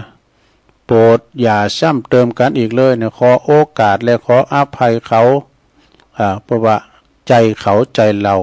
อภัยเขาใจเขาก็สบายนี่เปิ้นมีคำกรด้วยเนอะของปกกับนั้นสันติสุขชัยวงศ์ยะคำกรเปิ้นอภัยยทานการอภัยเป็นการให้ที่ทรงค่าด้วยเมตตาหาความดีที่เราเห็นดับความโกรธพยาบาทสงบเย็นไม่ก่อเวรด้วยความผิดคิดซ้ำเติมนี่อภัยทานเป็นทานใหญ่ที่ให้ยากแสนลำบากปากว่าให้ใจหม่นหมองกรุณาพาวางใจให้ปรองดองสมสุขสมปองวางกังวลตนสบายนี่นะมีคติธรรมต่างใต้ทั้งหน่อยหนึ่งเปิ้นว่าผู้ให้ของน่าพอใจเนี่ยผู้ที่ให้ของที่น่าพอใจยอมได้รับของที่น่าพอใจเนอะผู้ที่ให้ของเลิศยอมได้รับของที่เลิศผู้ให้พรยอมได้รับพรผู้ให้ของประเสริฐยอมได้รับของที่ประเสริฐเช่นเดียวกันนี่อันนี้นะสาญาโยมมีอีกหนึ่งบท มีธรรมบทหนึ่งเป็นว่าจือการทำดีเพื่อความดีนี่การทำดีการทำความดีนี่เป็นสิ่งที่มีคุณค่ากับจิตใจของเฮาหนักเหนือนะเพราะว่าจะเป็นความดีจากยังก็ตามวันเวลาจะผ่านไปสิ่งที่เฮาทำเฮาหือจะหมดไปแต่ความรู้สึกดีๆนะก็ยังคงอยู่นะกึดถึงเมื่อใดเมื่อไหร่ก็อิ่มอกอิ่มใจอิ่มอกอิ่มใจสุขใจเมื่อนั้นเนอะจนบางครั้งอดที่จะยิ้มในอกในใจบ่ได้ในการที่ทำความดีบางครั้งก็มีปัญหามีอุปสรรคนะศรัทธาญาติโยมเนาะ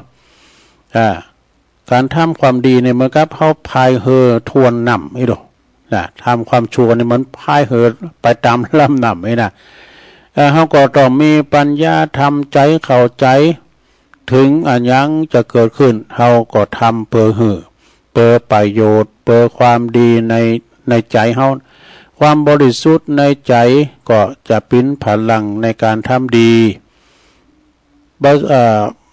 บัจจัยมงหวังผลประโยชน์หรือว่าสิ่งตอบแทนเนอะหรือว่าสิ่งที่พระเจ้ายกย่องสรรเสริญเฮาจะนำปาหือมีความตุกให้บ่ได้นะยกยอต่อฝ้ายนะกำยอนะเสียกับกำยอมาก่อนหนักเนาะถ้าบ่ได้สมใจดังอ่านเขาเพิ่นก็กำยอเนาะกลายเป็นกำติไปนะในโลกธรรมเหมือนกันเนาะเพื่อก็ว่าตานต่างหลายนะขอให้ตานต่างหลายจงเจอในความดีมั่นคงในความดีแม้จะมีอุปสรรคแล้วก็มันสะสมความดีหื่นหนักเด้อความดีนั้นก็จะมีผลถึงอนาคตปุ่นนะอนาคตนะไปหน้าปุ่นนะเมื่อถึงที่สุดของชีวิต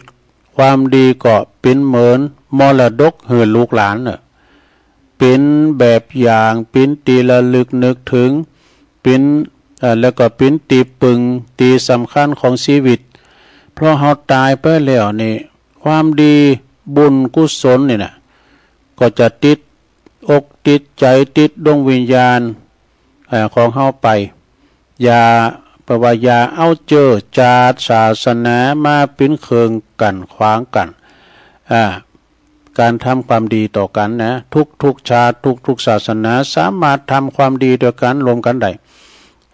อย่าเอาฐานะเนี่ยนาทีหรือว่าความลำรวยความอยากจนหน้าตามาปิ้นเคืองแบ่งสั้นวันนะขวางกันการทำดีต่อกันนะมีโอกาสทำให้รีบทำเพราะว่าความดีจะเป็นเสมือนสิ่งศักดิ์สิทธิ์ที่มาปกป้องคุ้มครองของเฮามาปกป้องคุ้มครองเฮาโดยผลแล้วก็อำนาจของความดีนั่นเองแน่จบลงไปทำบทหนึ่งแล้วสดาญาติโยมทั้งหลายเปิ้นก็มีทำใต้น้ำหน่อยหนึ่งไผก็จะเป็นคุณดีไผก็จะเป็นคุณเลวเพราะชาติตระกูลนั่นก็หาไม่เนี่ยไผจะเป็นคุณประเสริฐเพราะชาติตระกูลนั้นก็หาไม่คุณจะเลวก็เพราะการกระทำความประพฤติคุณจะประเสริฐก็เพราะการกระทำแล้วก็ความประพฤตินั่นเองนี่และประกอบว่าคนดีทำดีได้ง่ายทำชั่วได้ยากนี่คนชั่วทำชั่วได้ง่ายแต่ทำดีได้ยากบางคนนั้นทำชั่วก็ง่ายทำดีก็ง่ายนี่บางคนนั้นทำดีก็ยากทำชั่วก็ยากคนอะไรแปลกคนงง จบลงไปเพิ่นมีบทก่อนเนี่ยบทหนึ่งนะของปกำนานสันติสุขเนาะการทำดีเพื่อความดีนั้นมีน้อยถ้าทำนิดหน่อยก็ก็โอ้อวดคนทั้งหลายว่าตนเองทำแต่ดีมีมากมายเที่ยววุ่นวายว่าคนอื่นทำไม่ดีเนี่ยอันนี้ไม่ค่อยดีเนอะการทำดีเพื่อความดีนั้นมีค่าไม่เอาหน้าทางหลงดีไม่เอาหน้าหลงดีมีแต่ให้ทำแล้วสุขมีคุณค่าอยู่ในใจทำเพื่อให้ไม่หลงคิดไม่หลงติดจิตสบายนี่จิตสบายเนอะสดาญาติโยมทั้งหลายเนาะก็ขอขอบคุณเนอะที่เพิ่นสูงมาเนาะเอากำมลกำงานนิดหน่อยดูนี่ของอาจารย์บุญเพลินยาวิชัย นักเหลวกันเนอะนักเทศนักเหลวกันอาจารย์บุญเพลินนี่นะเป็นโฆษกก้านี่พิธีกรแปลว่าเจ้าหน้าที่ศาสนพิธีกรนี่หรออย่างตุลุงเขานี่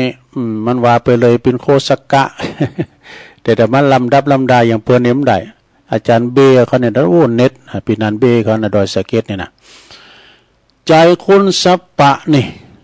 อาจารย์บุญเพลินยาวิชัยเปิ้นลิขิตเขียนว่าอันนี้เปิ้นหนังสือม่วนงานสันเล้าเนอะม่วนงานสันเล้าคนตีมาตีนี่เป็นคนใจดีเคยว่าเลยกันเนาะเป็นคนใจดีคนตีหอมทันทีนี่เป็นคนใจบุญนี่คนตีโฮมกุลนี่ก็คือคนตีบ่ฮู้กุลเนี่ยก็คือคุณใจร้ายเนี่ยบ่ฮู้บุญฮู้กุลสังสักอย่างอะนะมันลืมบุญลืมกุลไหนนี่เปิ้นเฮือกุลเฮือบุญมาแล้วมันบ่นึกถึงกุลบ่มันบ่กตัญญูไว้นะอันนี้บ่ดีเนอะคุณที่มาบ่ได้เป็นคุณใจดำเนี่ยบ่หอมบนสักบาทมาได้นี่แขวงแขนมาแต่เป็นหยังเนาะมาหันหน้าก็ดีอกดีใจแล้วศรัทธาเนาะดีอกดีใจเลยอย่างตุลุงวานะกะเปิ้นไปเปิดห้องตาลมีกะคุณไปเปิดแล้วมีคุณกินเนี่ยนะเนาะโอ้มันไปสมดุลกันให้หมดได้แต่ก็ไม่คุณถ่าเอาอันถุงมาก็ดีกระสอบมาก็มีแต่ว่ามีห้องตาเนี่ยไปเอาอย่างดีไหนโอ้กับเปิดห้องตาลที่ไหนเนี่ยอาหารหลากหลายเมนูได้ศรัทธานะเป็นข้าวกล่องก้ำสังกายนะจนเตอตุลุงไปปันป้อนโฮงตาเนี่ยนะเจ้าของโฮงตาเนี่ยเอาตุลุงเอา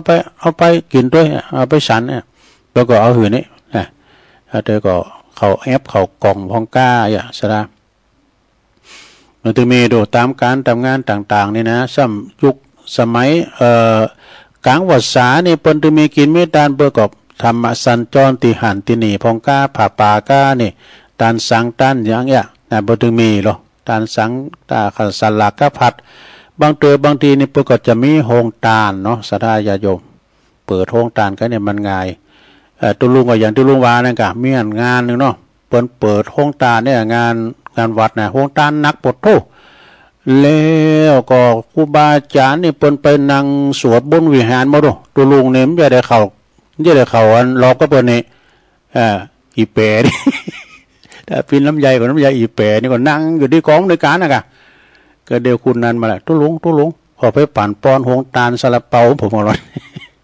โอ้ในดำมีอะบ่าใส่หวานไอ้เนาะก็ไปปันป้อนโฮงตาลเปิ้นเอาซาลาเปามาเป็นโหหลายร้อยแก่นเนอะตัวลุงก็ตึมนางเนี่ยจุกก็เนี่ยจุกอ๋อเจ้ามาก่อนมันต้องนางก็ได้เนอะหยาดน้ำเนอะเอาตัวลุงปันป้อนยะทาวาลีวหายกันเนาะ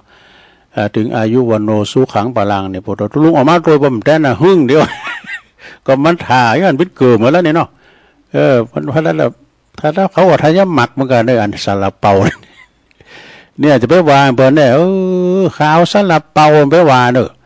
โธ่อันอย่างในดำนั่นสมอแล้วนั่นแล้วก็อันนี้คนที่มาบ่ได้นี่เป็นคนใจดำคนที่มีสตังค์นี่เป็นคนที่มีใจเศรษฐีอีโลคนที่มีบารมีนี่เป็นคนใจใสนี่คนที่มีวินัยนี่ก็คือคนใจตรงนี่คนที่งงนี่ก็เป็นคนใจบัดตังบัดต่อนะคนที่งงในใจบัดตังคนที่สั่งสรรค์นั่นแหละเป็นคนใจงามนี่คนที่ถวายต้านนี่เป็นคนใจใหญ่หมดละเนอสระเนอนะเป็นคนใจใหญ่แต่คนที่บ่ซื่อสัตย์นี่คือใจล้นเลนะเหมาะใจโลเลใจเกเรเราใจต่ำแต่ว่าคนบ่มีนะคนที่บ่มีศีลมีธรรมก็คือคุณใจมองนะเดี๋ยวสระเอาให้ตึกอีกเนาะความหมุนความงันนี่นะขอบคุณอาจารย์บุญเพลินยาวิชัยเนาะต่อไปตุลุงจะได้ประกาศข่าวสารงานบุญกันศรัทธาญาติโยมทั้งหลายเนาะประกาศข่าวสารงานบุญก่อนข่าวสารงานบุญวันนี้ก็มีก็ขอแสดงความอาลัยในการจากไปของตุลุงวันตุลุงวันนี่ก็คือพระสุวรรณทิตยาโนตุลุงวันเนี่ยเปิ้นสิริอายุได้77 ปีพรรษาเปิ้น38 พรรษาเด้อเปิ้นเป็นตุเจ้าลูกวันพระลูกวัดบันล่องป่าสร้างเด้อบันล่องกองดังนะวัดบันล่องนี่ก็อยู่ในเขตตำบลป่าสร้าง อำเภอป่าซางจังหวัดลำพูนนะ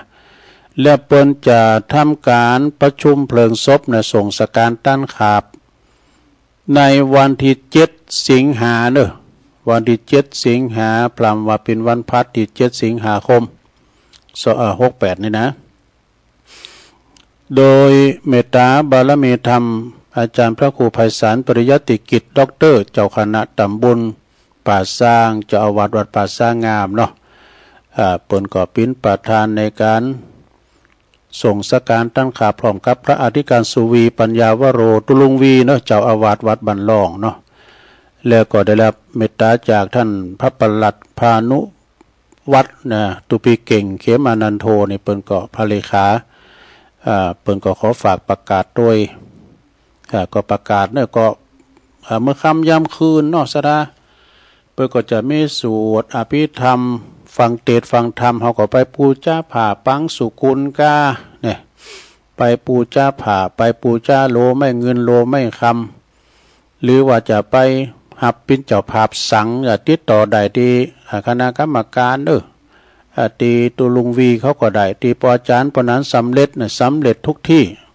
ปอาจารย์แล้วก็หรือว่าตังปหลวงผู้จอยสอทอก็ดีก็เชิญกันได้นะก็สำหรับตุลุงวันนี่เปิ้นก็ไปอยู่สำนักภาษาจำภาษาหลายวัด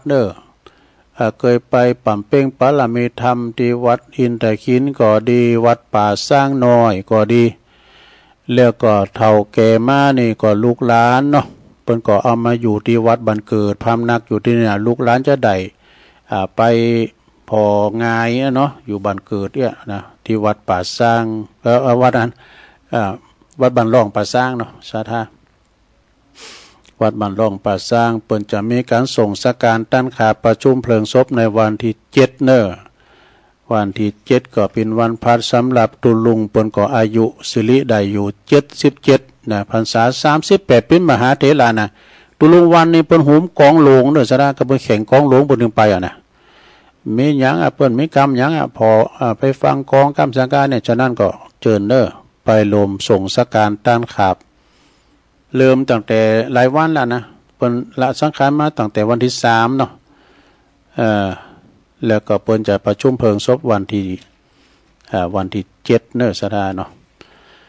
แล้วก็อันนี้ก็วันที่24 สิงหานี่ก็จังหวัดพระธาตุดอยหล่อนี่เปิ้นจะต้านถวายสังฆทานประจำปีกลางพรรษาเนอะ24 สิงหานะท่านพระอธิการจิตอนาลโยเจ้าอาวาสวัดพระธาตุดอยหล่อจะเอาก่อนประโมทนะ24นี่ก็จะต้านละจะต้านสังหลงดังภาษาตานตามว่าเราโอกาสแต่ที่ตุลุงใน31ปุ่นก็ได้วันสิ้นเดือนวัดพระธาตุดอยน้อยนี่31 สิงหาปุ่นจะต้านสังเหมือนกันต้านทำเปตปลีกันดีวัดพระธาตุดอยน้อยเวลา9 โมงเนาะเอางานต่อไปทำงานหนึ่งก็ศรัทธาญาติโยมทำงานหนึ่งก็ต่างงานเปิ้นจัดการทำก็ได้ที่วัดบรรพตสถิตนี่เปิ้นจะมีปิ้นยกนี่ก็เดินเลยนะยกวันที่27นี่ก็ยกแล้วก็แล้วไป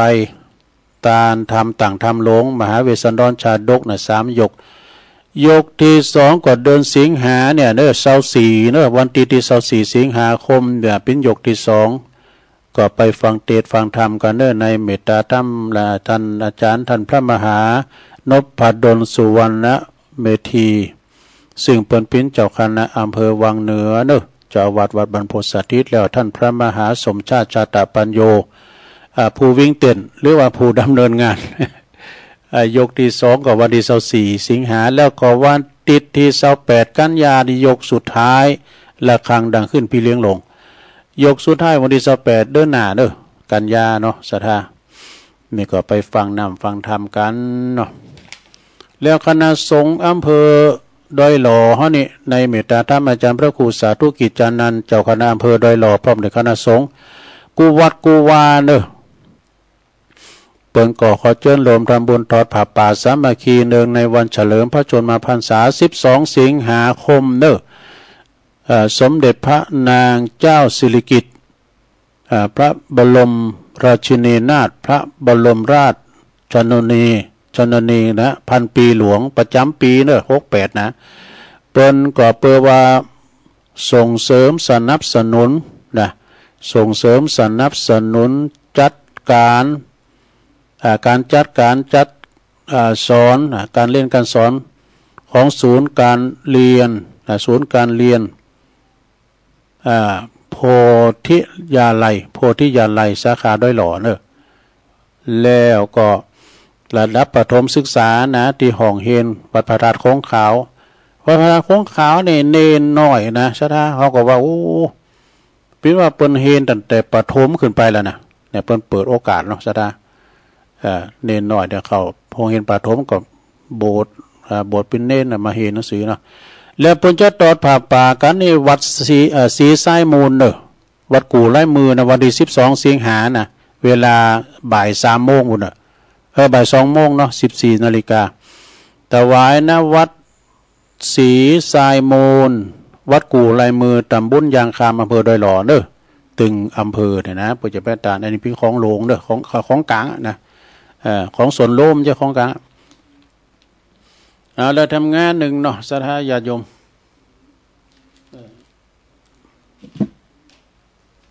ทำงานหนึ่งก็เป็นงานส่งสการต้านขาบเหมือนกันเนอะงานประชุมเพลิงศพของหลวงปู่เฟือปวรธรรมโมนะตุลุงเฟือหลวงปู่นี่เป็นสิริอายุ88กันเนอะพรรษา13นะ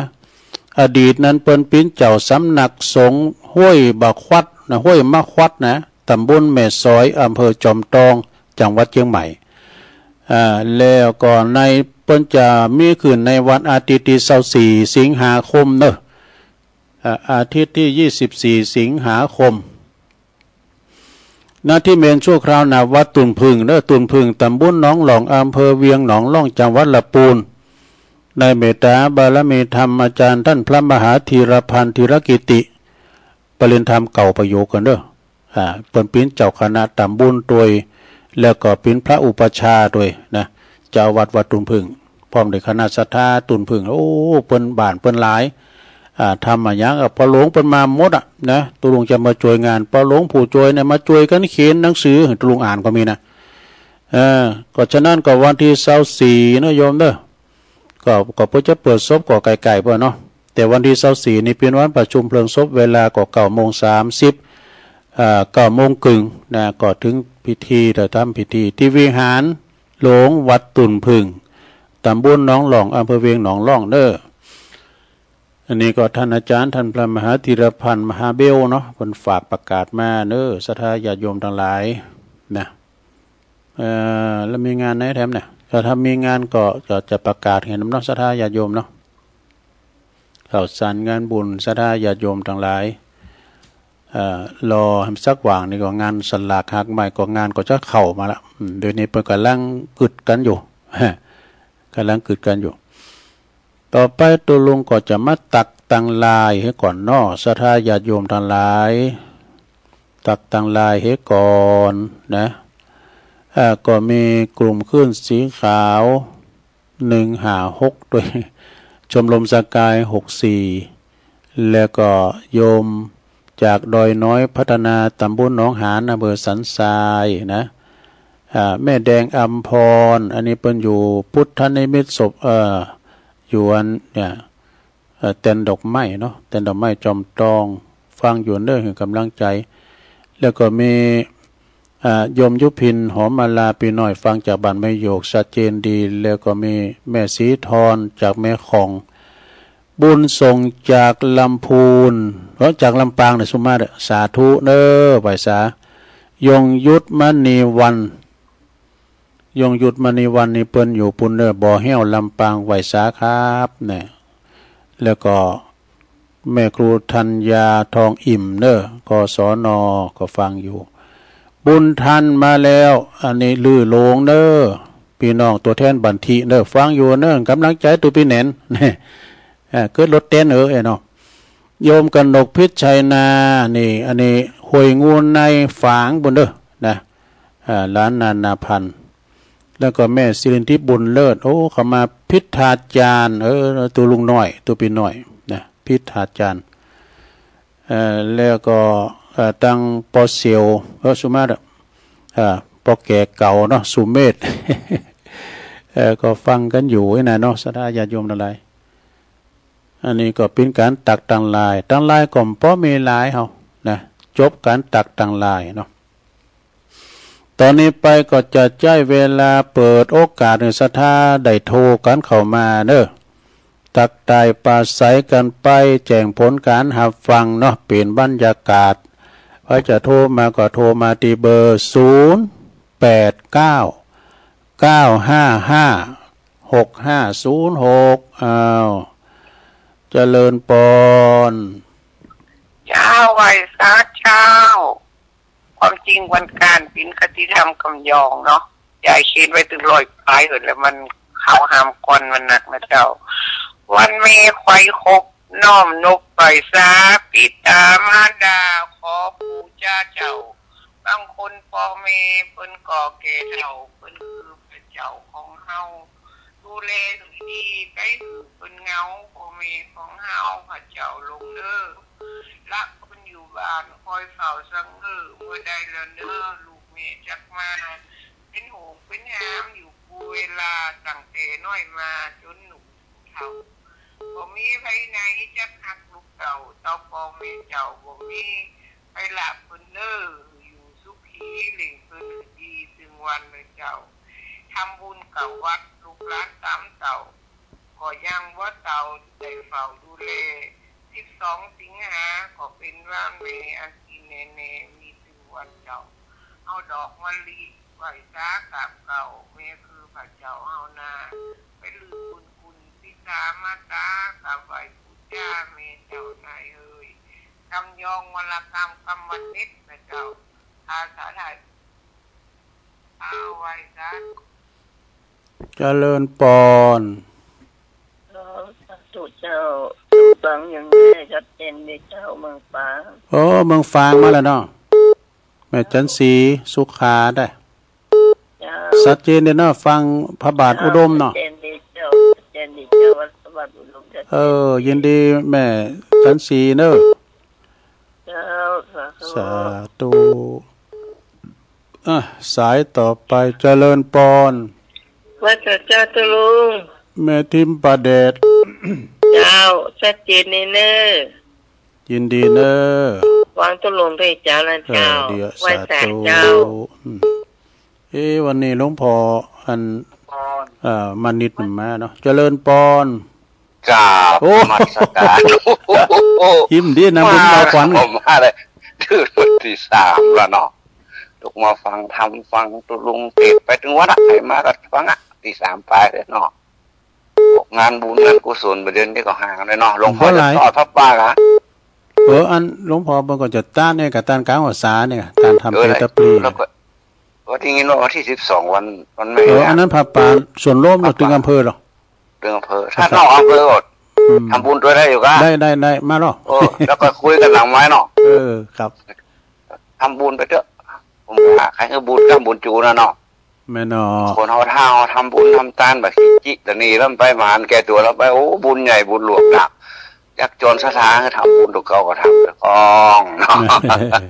หรือไปห่วงซื้อรถซื้อรางอย่างแล้วเนาะประสาทประไส้ก็ได้ใส่กองฟืนอย่างหลวงพ่อพุทธราชไปคู่นะ3 วันดา4 วันเผาจบเข่าบรรทุกสถานเนาะอันนี้เขาปลูกทุกความด้วยนะเจ็บก็จังมันป่วยก็จังมันแล้วโยกไข่ถึงฟันนี่ละเนาะอนุโมทนาบุญด้วยเสียงคำเสียงท้องเสียงสปากของลุงยองเนอะไว้สาครับใบสาหลวงพ่อครับโธ่หลวงพ่อมานิษฐาวโลเจริญปอนเจ้าตุลุงฟังอยู่เนอะจากลำปางมาไล่ละน้อยแม่น้อยเจ้าลำปางก็มาแล้วแต่เจ้าแม่น้อยเจ้าชัดเจนดีเนาะเจ้าชัดเจนดีตุลุงยินดีเนอะตัวแทนพี่น้องลำปางเนาะสาธุ0899555656ร้อยตำรวจตรีเดชาใจทิเนาะสภ.เวียงหนองล่องเจริญปอนเนอะเจริญปอนราชการเนอะปอเสียวชัยปอเสียวชัยเหล็กกันทาน้ำดิบน้อยค พาทิ้งว่าวันนั้นก็พาทิ้งว่าเรายังฟังอยู่ก็ฟังแฝงกับเป็นกำลังใจอย่างกันเนาะสุขภาพแข็งแรงสมบูรณ์นะตัวเนอะขอบคุณหลายๆเนอะตัวเก่าของเหมือนกันนะสุขภาพสมรองจะสาธุนี่พอเสียวใช้น่ะเล็กกันทาพออยู่ดงนิมิตนำดิบน้อยเนาะพอเสียวซับเขาประจวบแก้วสุกเนี่ยพอเล่งท้าเขาเจริญปอนไว้แซ่ครับอันนี้ปอธนัทนะครับคงเป้ามาแล้วคงเป้ามากำลังใจผู้เดินยินดีเนอะไม่เหลวไม่ตรงไม่นวลประฟังอยู่ฟังกันเนาะครับผมไว้แซ่ครับบ้านของงานแม่แจ่มจันจังซอเนาะคงเป้าแจ่มจันจังซอปนซอโมนเนอะเจริญปอนเรียบร้อยแล้วหมดเวลาท่านหลวงพ่อกฤษเนาะเดี๋ยวโทรทีแรกมันไม่ค่อยติดอาจารย์ติดแล้วกดผิดกดถูกรายการสุดท้ายอาจารย์ครับไปต่อครับถ้าจบรายการตุลุงเนี่ยก็ฟังธรรมานุวัตเนอร์อาจารย์สาธิตนะเพื่อจะออกรายการวันการเนาะเจริญปอนครับไม่ช้ามาแล้ว60ผู้ใหญ่เด้อพอบุญตันป่าไร่3หยอดฟังนั่นเลยเจ้าลุงฟังเจ้าแล้วเนาะดีเลยก็นั่งกันได้นั่นก็ฟังกันไปอันนึงตานกูวัดกลางวัดสาเนี่ยนะเนาะตานกันกูวัดสาธุยินดีเด้อสาธุอันนี้อันปอบุญตันเนาะ60ผู้ใหญ่เพิ่นอยู่หลายปีนี่มได้นี่ก่อนนักลาบุญเหมือนกันเด้อเจริญปอนเจ้ากราบไหว้เจ้าตุลุงวันนี้ก็มีบุญแห่งวันเด้อตื่นขึ้นมาได้ยินไก่ขันได้หันแต่ว่าได้ไหว้พระฟังธรรมกับตุลุงแล้วเด้อแม่สุกแก้วศิลพรสิทธิบ้านห้องหลับปุณและเจ้าสาใจขนาดตุลุงเจ้าเพิ่นฟังกันหลายเด้อเจ้าตุลุงก็ยินดีเนาะเจ้าดักก็ทุกหลังคาเงินเด้อเจ้าโพสเขียนลายแก้วลงที่เล็กปุ้นเพิ่นฟังนักเป็นโอกาสแล้วมาเจ้าม่วนได้สาระประโยชน์เด้อเจ้าขอบคุณเด้อเจ้ากลับไว้สาธุเจ้าตุลุงเจ้าศรีลาพรเอิ้นพระตังปุ้นเด้อตังแม่อายนาเมืองเขานาเมืองน้อยยะถาทงฟังอยู่น่ะหน้าคำหน้าพันเขาก็ดีตั้งพี่น้องห่างต่ำบุญพองกานี่หน้าทมหน้าคิ้วเขาฟังกันอยู่บ่พอเล่งนั้นลงเขาเจริญปอนไว้แต่เจ้าตุแม่เลี้ยวเจ้าโมที่11นี่กันเนาะเจ้าโมที่11ของเราที่บ้านแจ่มจันบ้านพี่แจ่มจันจังซอนะติ่งของปอต้อยเยอะตุลุงน่ะเขาเหนือดีแล้วก็ยินดีเจ้าสาธุสุมาเนอะสุมาสายที่เปิดมาเนี่ยตุลุงสามารถที่จะหับได้เพราะว่าเวลามันหมดแล้วเนาะเอาไว้วันศุกร์วันเสาร์เด้อวันพฤหัสนี่ลารายการก่อนติดศาสนกิจเนอะศรัทธาเนาะอยู่ดีมีสุขเหมือนกันจุคนจุตานเนอจัตตาโลธรรมาวัฏันติอายุวันโนสุขังปะลัง